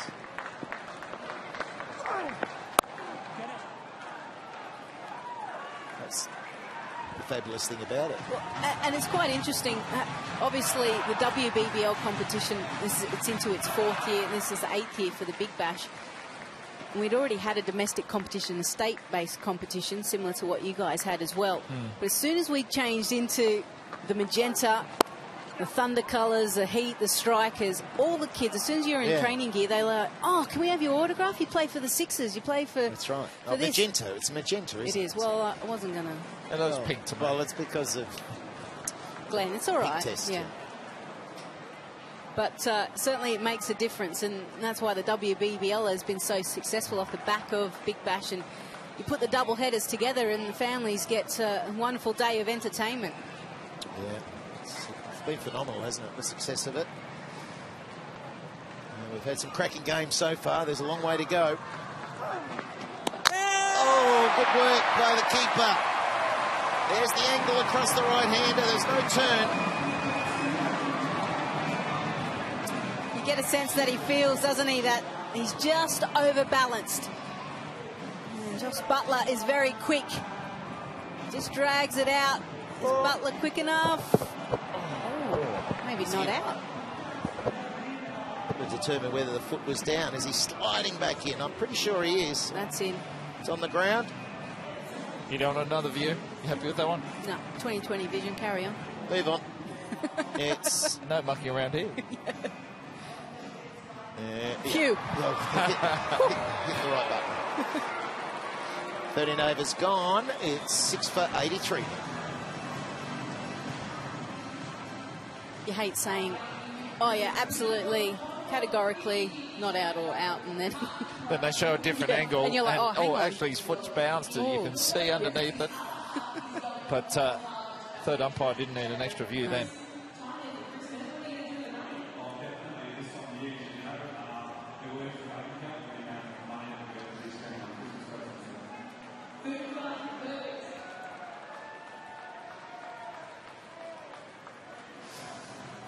All right, the reality here is 12.43, and that's not going to happen without some sort of risk. With that wrist, you're going to see Steve O'Keefe in before you know it, if they get that wrong. But you've got to go now, Sixers. Let's start to do something a little different and try and get some flow in this innings that gives you a chance. Well, Steve O'Keefe has opened for the Sydney Sixers as well. Oh, beautiful stroke. Really nicely played. One bounce 4, but that is without risk. That is just a good cricket shot. Yeah, just a bit of a warm-up ball from Rainbird there. I thought he started the spell earlier in this match really well, but that one there, a bit of a warm delivery. A little bit wide, a little bit full within the arc. Just allowed Curran to free his arms there. Or as we say now, in the slot. In the slot. Oh, it's a wild swing. Callum Ferguson is out there. Fergie, we haven't been out there for a while. It's all travelling nicely. There's been a bit too much going on out here, hasn't there? We've been taking wickets, which has been really, really nice. It's certainly, as we thought, it's been really difficult against the spinners. Just a real lack of bounce that we saw in that first innings. Has been used really well by Fawad Ahmed. He just hit that beautiful length and made it really hard, didn't he? Yeah, we're trying to come up with... That's Sanger chasing. We're trying to come up with a theory as to why the leggies are dominating so much, Ferg. There seems to be a lack of reading the wrong. Yeah, look, I think it's just that split second that you've got to take with your decision-making to work out which way it's going, whether he's bowled something different, shown something with his wrist, or whether guys are just waiting to see the ball and its rotations in the air. I reckon that's been a big part of it. We've seen that tonight. He's bowled a lot of those back spinners that have just gone in. Is that something that he's worked hard on? Yeah, look, Fawad's got a really good skill set, and one thing he does really well is analyse a wicket.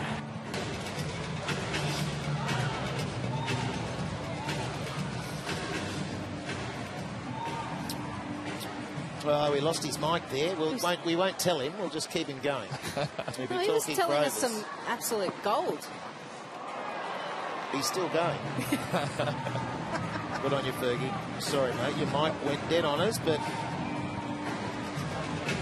I tell you what, Fawad Ahmed, I had a chat with him recently overseas, and he is an absolute tech nerd. Oh, is he? Is he? Got all the gadgets? Got all the gadgets. I thought I was into it. He goes 10 layers. He's a professional, like he's an absolute professor when it comes to all the tech stuff. I loved it. Oh, dropped. Ouch. Did he get a hand to it, or just the body got in the way? End of the 14th at 6 for 91. BetUK.com. Whatever the game, it's odds on, we've got it covered. Your game, your way. And right now we're giving you a £5 free bet too. For the ultimate in sports betting. Wherever you are, whatever you want to play. Hit the target, BetUK.com. It was fired back at him, Rainbird. That one came quickly. Sometimes you'll see these get... Oh, ouch. Ouch. Right off the knee. The kneecap. Oh, ouch. Better ice that tomorrow. And then it went outside the circle. So that's... he's doing well. He showed no pain whatsoever. He's need that for an extra run. And Green, as you said, comes around the wicket to the right-handers. Feels like he can control where the batters are hitting.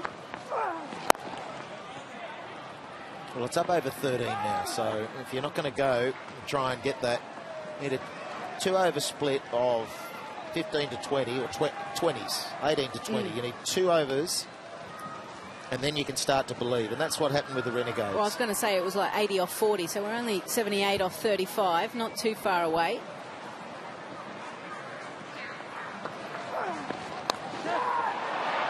Oh, falls short. It was the top edge. Green was yelling, catch it. He's hoping it's going to carry to that man.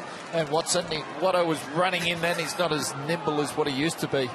Might have put in a dive in his younger years, but just, yeah, never going to get to that. Watto was no chance. He knew it. Number 33. They have to go straight to him. He won't drop them. No, he's got good hands, Watto. Well, he did. He picked it up cleanly, didn't he? I thought it might have spun or something, just the way that he played it. He's pretty happy with the way things are going tonight, isn't he? Why wouldn't he be? It's a good squad this year, the Thunder have got. There's nothing wrong with the Sixers squad either, but getting harder and harder for the Sixers in this run chase. It's almost like the Thunder have a good depth, don't they, from a batting and bowling point of view, and you add the internationals, and if they're firing,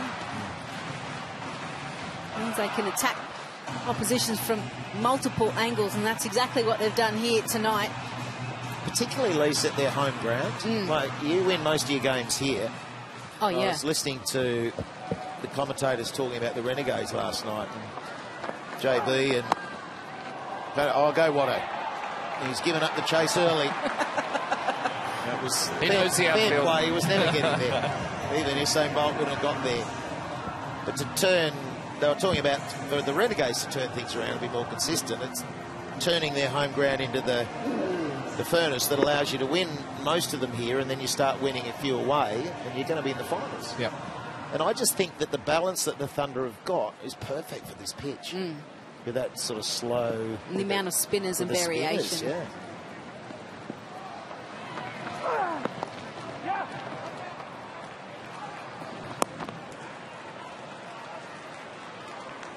That closes out the 15th. 5 to go. It's 6 for 97.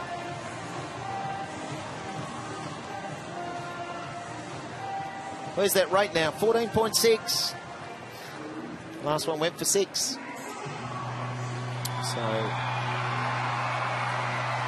try and do something. Might as well do it now. Go down swinging as you used to, Pidge.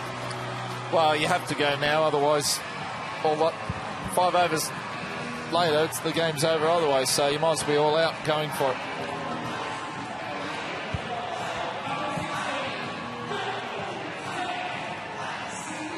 You're on the wall these days. So this is what's happened so far. There's some big hitting.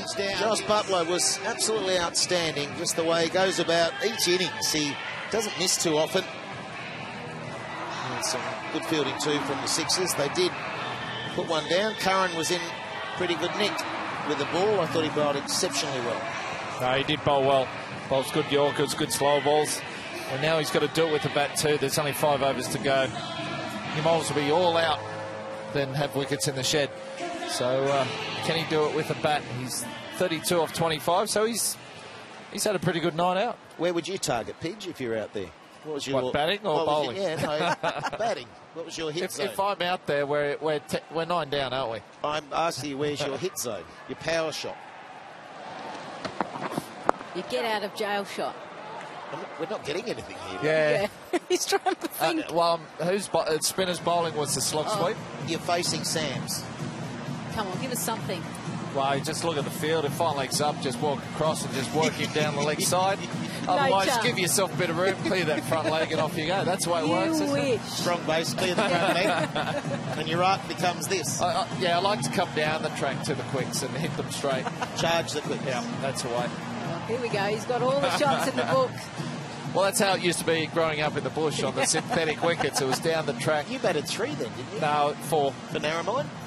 4. No, I was a little bit lower down for the occasional bit of rep stuff I played. But, yeah, for my home team, it was, batting 4. A few 70s and 60s. Strong. It was a strong competition.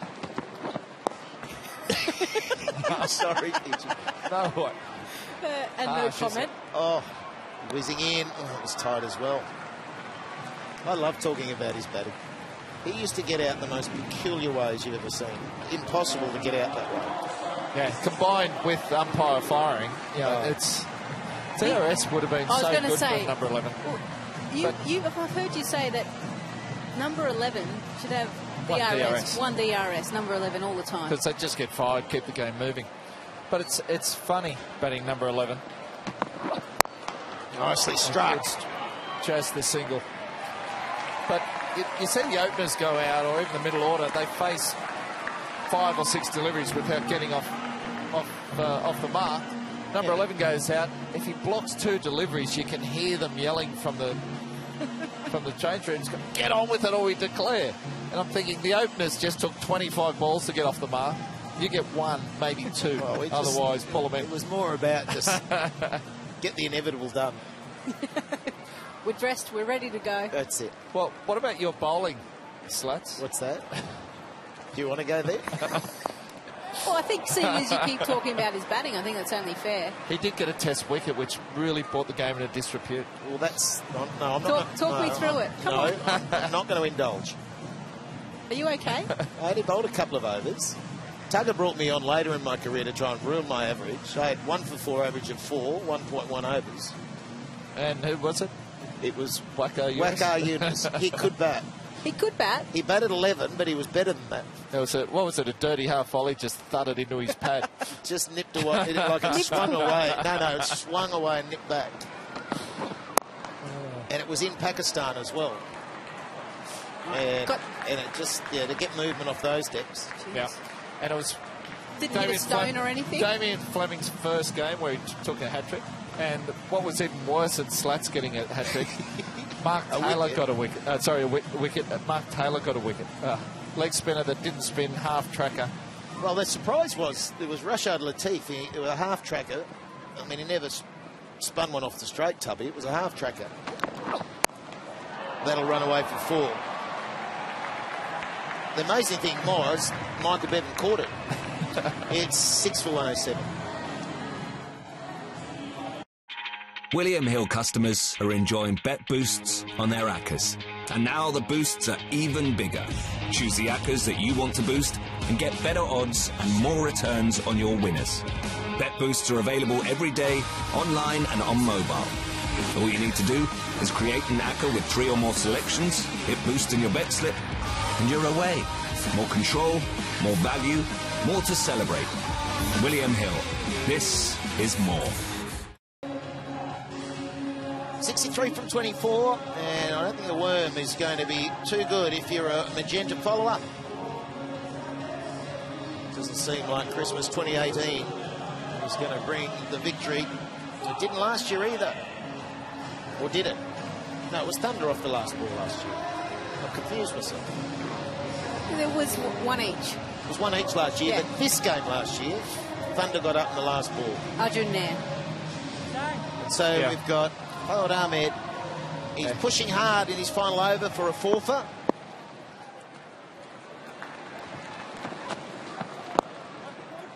Well, I think a lot depends on this over from Ahmed. If he can bowl well, maybe pick up a wicket. Oh, he went without it.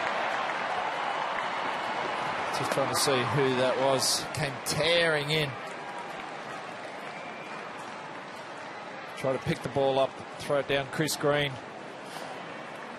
trying for the run out for that second ball, and second run, and it gave away an extra one. So I think the Sixers need every single run they can get, plus more.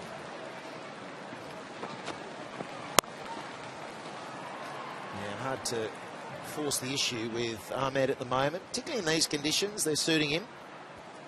Is it worth for Sydney Sixers thinking about obviously trying to take it as deep as they can, get as close to the total net run rate might be an issue? Or is it, we were talking about early on in the tournament, it's about just trying to go for the win. If you get bundled out, you get bundled out. Yeah, 6.5 dozen the other. You always sort of want to go for a win. But while you're out there, you're still a chance, but you still have to keep the scoreboard ticking over well and truly. Oh, that's going to take it over. It's a good strike, isn't it? Through the line. It's on the roof. On the roof. Over. It's a roofie. Really good strike there from Abbott. So there's certainly an indication of how strong he is. And he's bowled beautifully, but he has been hit for the biggest 6 today. Fawad Ahmed.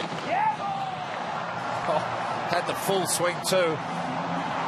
It just hit the peak of the roof there and popped over. So enormous. That is a massive hit. I want to see how far that's gone. Well, that's got to be up there for a record. I'm trying to work it out. So to get on the roof, to get into the stand is about 100 metres. To get on top of the roof and the travel, I'm saying that's gone 160 metres. Is that all, Sluts? Hawkeye might say otherwise. I think they might go a little bit lower. He might go 120. I tend to inflate. I reckon maybe 110. We'll say 117. All right, we'll split it. We'll say 115. Okay, 117, 115, 110. Let's see who wins. Great shot. So there you go, 10 from it. There's 3 balls remaining. Well, if he can peel off that again, that will help. Well, this could be the over of 20 plus, and then all of a sudden they somehow manage another one of 20 plus, and it could be different. They're running out of deliveries. And as a bowler, to get hit for a 6, you sort of watch the ball for so long, and you know it's going for 6. And as soon as you realise that, you just turn around and start walking back. You don't want to see where it finishes. You would never have been hit for 6 down the ground, would you? Always pull shots and yeah, the extra pace. So that's thanks for that. Yeah. Were you ever hit down the ground? Probably a couple. Not that I can remember, or that I'd like to remember anyway. Well, you're just saying you know what it feels like to go for a 6. I've been hit for a long 6. All the girls still bring it up. Deandra Dotton. Yeah, you're an offie though. Yeah. Offies, you've got to. We try and buy a wicket every now and again. You're going to get hit for 6s. So Green again racing in. This time he picks it up, gets a cheer from his home crowd. And 15 from 19. And 13 runs off this over. Last ball. Curran, who's striking it all right at 136. He hasn't hit a 6 as yet, but 6 fours. Oh, he's out. That'll be 4 for Farrar. Oh, no. I went with you, Lise. Your finger came up. Lisa's finger's always up. It's 3 overs to go. It's 6 for 120. He's just making a game of it, isn't he, the umpire? So Jared Abood there in his helmet. A couple of umpires now wearing protective gear. I get it too. I mean, I don't blame him. Rainbow getting in on the knee. There's an element that worries me that, and I know it's a concern of bowlers in there following through, and certainly umpires are shooting ducks sometimes.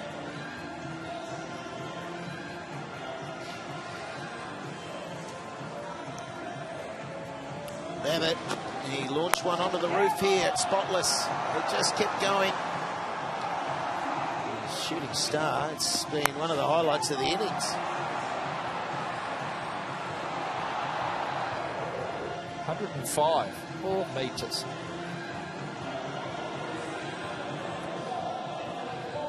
Well, you normally say with 6s, at least you get the ball back. I don't think they got the ball back then, Sluts. Well, that was the other thing in this T10 tournament. Because of Sharjah, they were hitting them on the roof. Costly game. Onto the highway. There were Kookaburra balls. They would have lost 150 of them. Straight to the man, just the one. So, if there are any hope, this over has got to set them up for the final 2 somehow. They've got to try and get 18 minimum. Got no third man.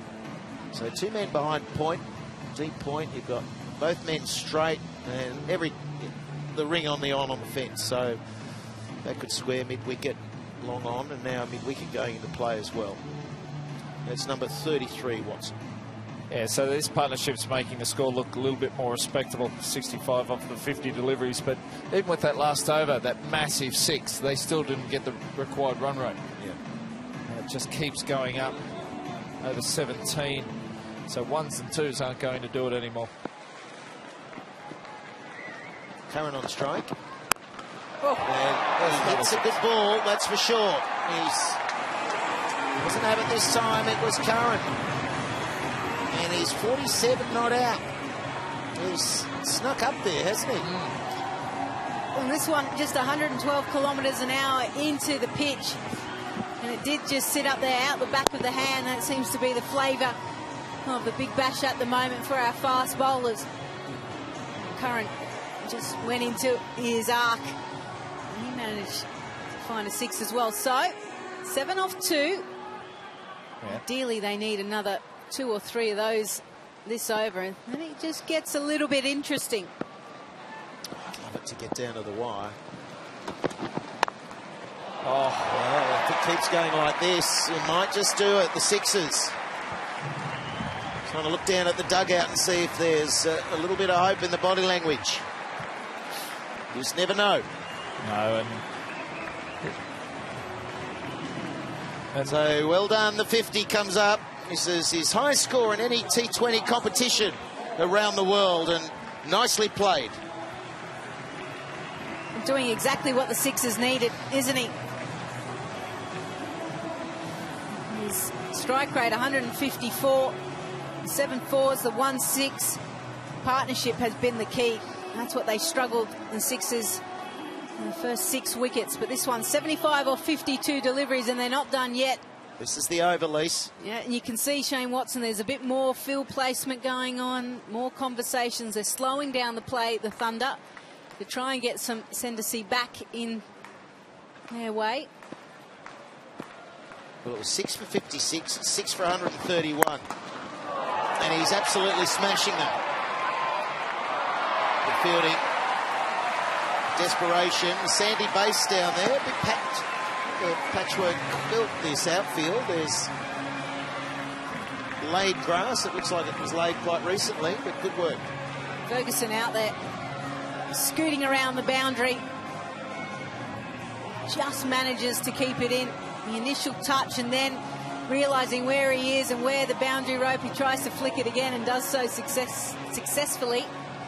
Great effort from the old boy. Yeah, no, good bit of work there. He stayed away from the rope until he hit it that second time, so good a bit of desperate work there. 13 from it. 2 balls left. Could have been another one just sat up if he'd got in the right position. If he'd stayed still, yeah. He was moving whilst he was playing the shot. When you don't have a base, it makes it very hard to hit the ball. Yeah, another slower ball there, gets away with that one. But one dot ball, and all of a sudden, it's back up over 17.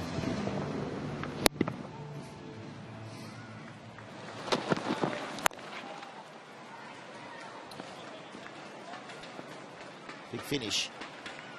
Curran needs to launch one. And it's 4. Ferguson won't get that one, so that is a good finish. Still just meeting the run rate required. 17 from it. It gives them some flow into the final 2. 6 for 137.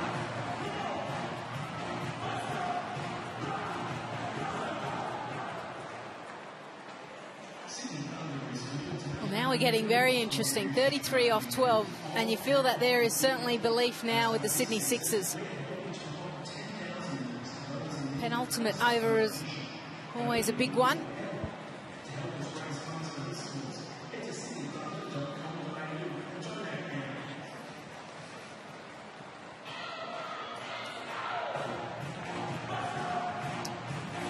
The partnership, it just goes to show any stage through the innings. 81 from 55. And the pressure's on Green. It's not, you'd normally bowl 2 up front, 2 at the back end, so this is normal for him.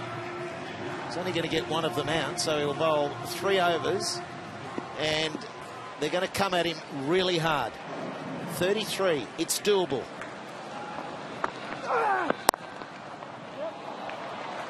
Not if he bowls a decent delivery like that. He is, with his height, Lisa, he's perfected that almost a Yorker every ball. Yeah. So it's, and I think it's the trajectory. Batsmen struggle to get any leverage under it. And he quite often gets guys caught with a nice shot down the ground, but flat. They're trying to hit for 6, but they'll screw it straight to a man at long off or long on, because you just can't quite get under it. Very rarely bowls that length where you can step in and get it high.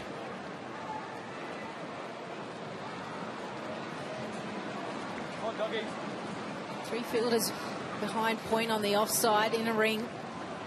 He has to target the stumps. Had to go.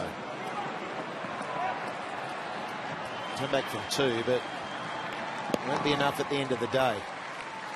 It wasn't a bad length to try and heave ho it either.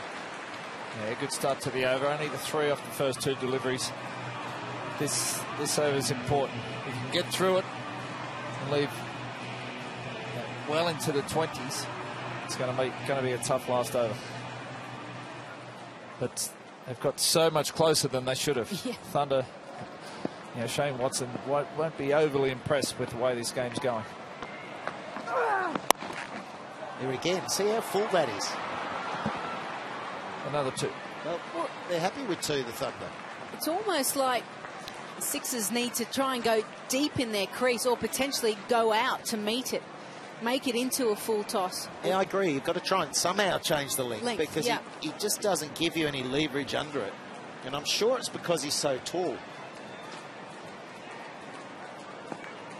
Just keeps drifting up on you. Sets himself again. And again, nails it.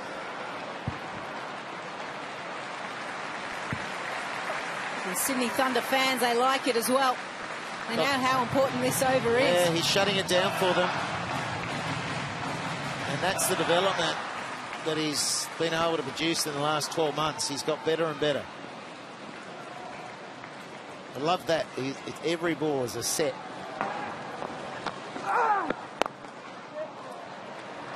Just be a single. Terrific job here from Green.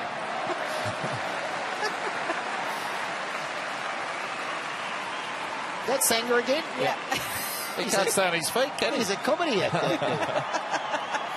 Oh, he's giving the fans what they want.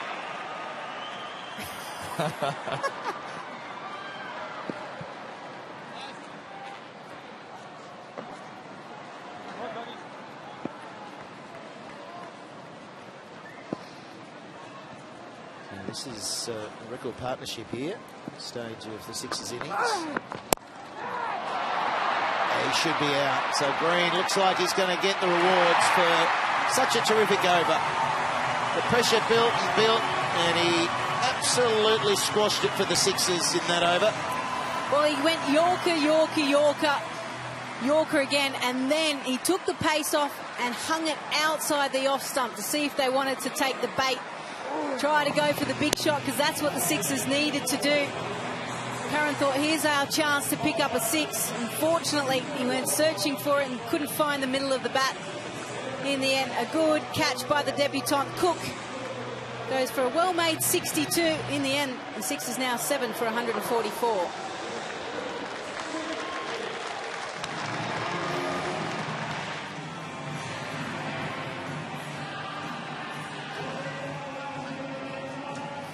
Yeah, really good innings there. Curran, he's had a good game. He bowled well. And he's obviously batted himself into a high score in T20, 62 from 40.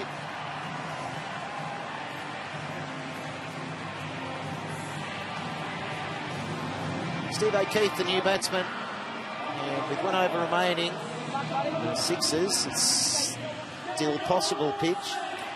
It is. It's 26 from 6. Tough ask. But it's a great movie, Dumb and Dumber. So There's still a chance. 1 in a million. So you're telling me there's a chance. Look at you two. You're like sitting on the edge of your seat. What do you mean? What do you mean? It's just how we were sitting. Yeah. But not a bad innings from Curran. Back now. Yeah. From Tom Curran there. You know, how often does an opposition player or player from the losing team get man of the match? But 3 wickets bowled exceptionally well. 62, second highest score. What was it? Just 1 run. Also behind. I thought that was going. Get hold of that. Abbott was trying to hit that one on the roof as well, but they scamper back for 2. Yeah, I wonder sometimes, well, I suppose your winning side has got a star performer in there, but sometimes maybe we miss a man of the match that isn't in the winning team. But we're saying the man of the match is either Ahmed or Butler.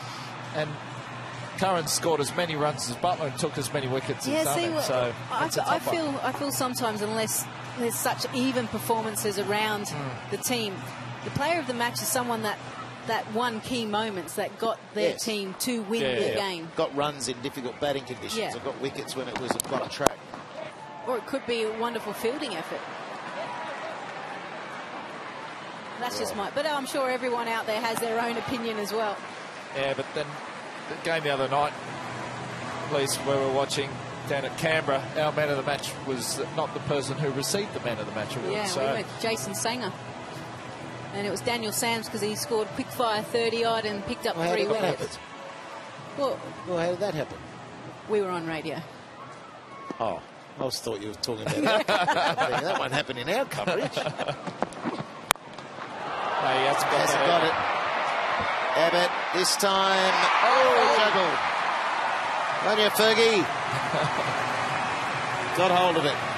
But this time, very difficult at this stage to keep launching. They've just left too much to do at the back end. No, exactly right. A bit of a slower ball there from Sands. Underneath it, jumped at the ball. Oh, Fergie there, and just managed to hang on to it second grab. He was so keen. I was watching him underneath. He was letting the person know that he's got it. And he went too hard at it, but he hung on to it. That's the main thing. 22 off 3. I think it's a tough ask for the Sixers now. Yeah, look, I think the chances... free hit, couple of free hits. Couple of free hits. No balls, wides, you never know. Yeah. Cricket is a funny game. Oh, it's not this funny.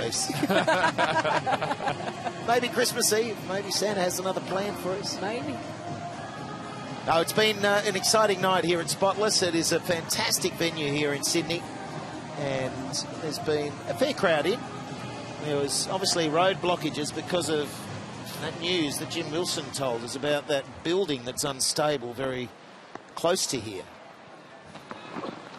That might have hampered a few people. It also closed the train station down here, which makes a big difference too. Yeah, so it's been a fun night.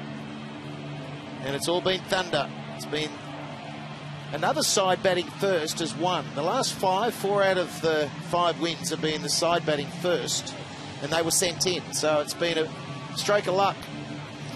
Change of what's currently going around in T20 format, isn't it? Everyone wants to chase. It's it's win the toss and chase. Know what you need. And goodbye, Steve O'Keefe. Back to being a chauffeur now. Well, another Yorker delivery. We saw Tom Curran do exactly that for the Sydney Sixers. It was effective. And Daniel Sams, he loves this Big Bash, doesn't he? He comes over to the Sydney Thunder, picks up 3 wickets in his first match, and picks up now his 3rd here tonight. Steve O'Keefe trying to go for the extra runs. You can't blame him. Well, it's nice to see the execution of a Yorker. Yep. Perfect. I mean, I think Steve turned it into an absolute Yorker by advancing, but it was right up there. And all too late, coming in with no hope, really. He just off having a crack, which is what Pope will try and do. Last ball. Go for glory. 6 for Christmas. Yeah, I think if Sams can produce the exact same ball, it could be the same result. But comprehensive win here, 22 runs. It should have been a lot more. But apart from that partnership for the Sixers. And the delivery to finish it. So that's it. 2018 Christmas Eve has gone to the Thunder here at their home ground. They set the pace with 169. They were probably a little disappointed not to get 180 minimum, but it's proven to be well and truly enough. The Sixers were in trouble early. Yeah, the Sixers were losing early wickets, and when you're 5 down for about, 39 on the board, you're going to really struggle from there. But that partnership of just shy of 100 runs really gave them half a sniff. But in the end, comprehensive win to Sydney Thunder. I thought it should have been a lot more. They'll be happy with that win, but they can still improve on that. So big win and just what Thunder needed. 2 from 2. Yeah, they've looked good, haven't they? We were talking about their squad. They're going to be an excellent squad, particularly here at this ground. And a very well-balanced team from batting and bowling. A lot of bowling options. Yeah, some good pace and some good spin. So it was Butler that shone with the bat, 63 from 37. Excellent to see him in good touch. Sams again with his cameo of 28. Curran was very good with the ball, 3 for 24. And O'Keefe was miserly until that last over, 2 for 27. Curran again contributing with the bat, but it wasn't enough. Look at those figures on the right. Sams 3 for 30, Ahmed 3 for 33. Closed the gate on the Sixers. The Thunder win by 21 runs. So a game that the Sydney Thunder should have won, always looked like winning, apart from a very brief period when Tom Curran, supported by Sean Abbott, made a game of it, perhaps more than the Thunder would have expected or liked. But they got it done in the end. The Thunder, they win by 21 runs, and it's 2 wins from 2. Let's just pick our way through what happened in that second innings. Not the start, obviously, the Sixers were hoping for. First, it was Joe Denley, clean bowled by Rainbird. That was not the start that he or the Sixers wanted or needed. Jack Edwards, young boy from the Northern Beaches, also went early. Fell for just 9 runs. Joe for just 1, Joe Denley. Moises Henriques, that looked a terrific shot when he hit it. Lovely pose with the high elbow. Unfortunately, it didn't have the distance. Caught in the deep. And then Reeks went for 15. Jordan Silk could not read Fawad Ahmed, who finished with 3 for 33. He went for a duck. Daniel Hughes the next to go for 13. Again, Ahmed striking. And 3 in 3 when he saw off Josh Philippe, who'd put 12 runs to his name. Tom Curran was terrific, wasn't he, throughout this match. 62, his highest T20 score from just 39 deliveries before he finally holed out in the deep. Sean Abbott also excellent value for 35 from 27. But he also just overstretching himself, and then actually at the end O'Keefe also perished without any score from him. And so the Thunder win, but Tom Curran, I would think, will take plenty from this game. Not only did he bat extremely well for those 62 runs, but he was terrific with the ball. You heard Glenn McGrath, a very good judge of a bowler. Very impressed with the work Tom Curran did in taking 3 wickets for just 24 runs. Good slower ball, good variation, good pace at times, good accuracy clearly. Bowls at the death often in the various formats of limited overs cricket, and he's very good at that. And 3 for 24 is very good figures for Curran. And then obviously with the bat, he was actually, although perhaps here and there got away with the odd edge, it was actually pretty good value for a score of 62. Very good score indeed, albeit in a losing cause. 8 4s and 1 6 for Tom Curran. And only because of he and Sean Abbott's efforts did they get anywhere near the Thunder score of 169 for 9, but 148 for 9. Not enough. The Thunder win 2 from 2, and they'll enjoy their Christmas a little bit more than the Sixers in Sydney. Don't forget, Test cricket returns Christmas Day night, 11:15 p.m. starts for Australia and India, the 3rd Test from the MCG, with the series poised. And more from the Big Bash on Boxing Day, an 8 a.m. start for the Scorchers and the Strikers. Do join us on BT Sport 3 for that one. But it's the Thunder who beat the Sixers at Spotless.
Well, for the 29th time in WTA history, 2 Russians will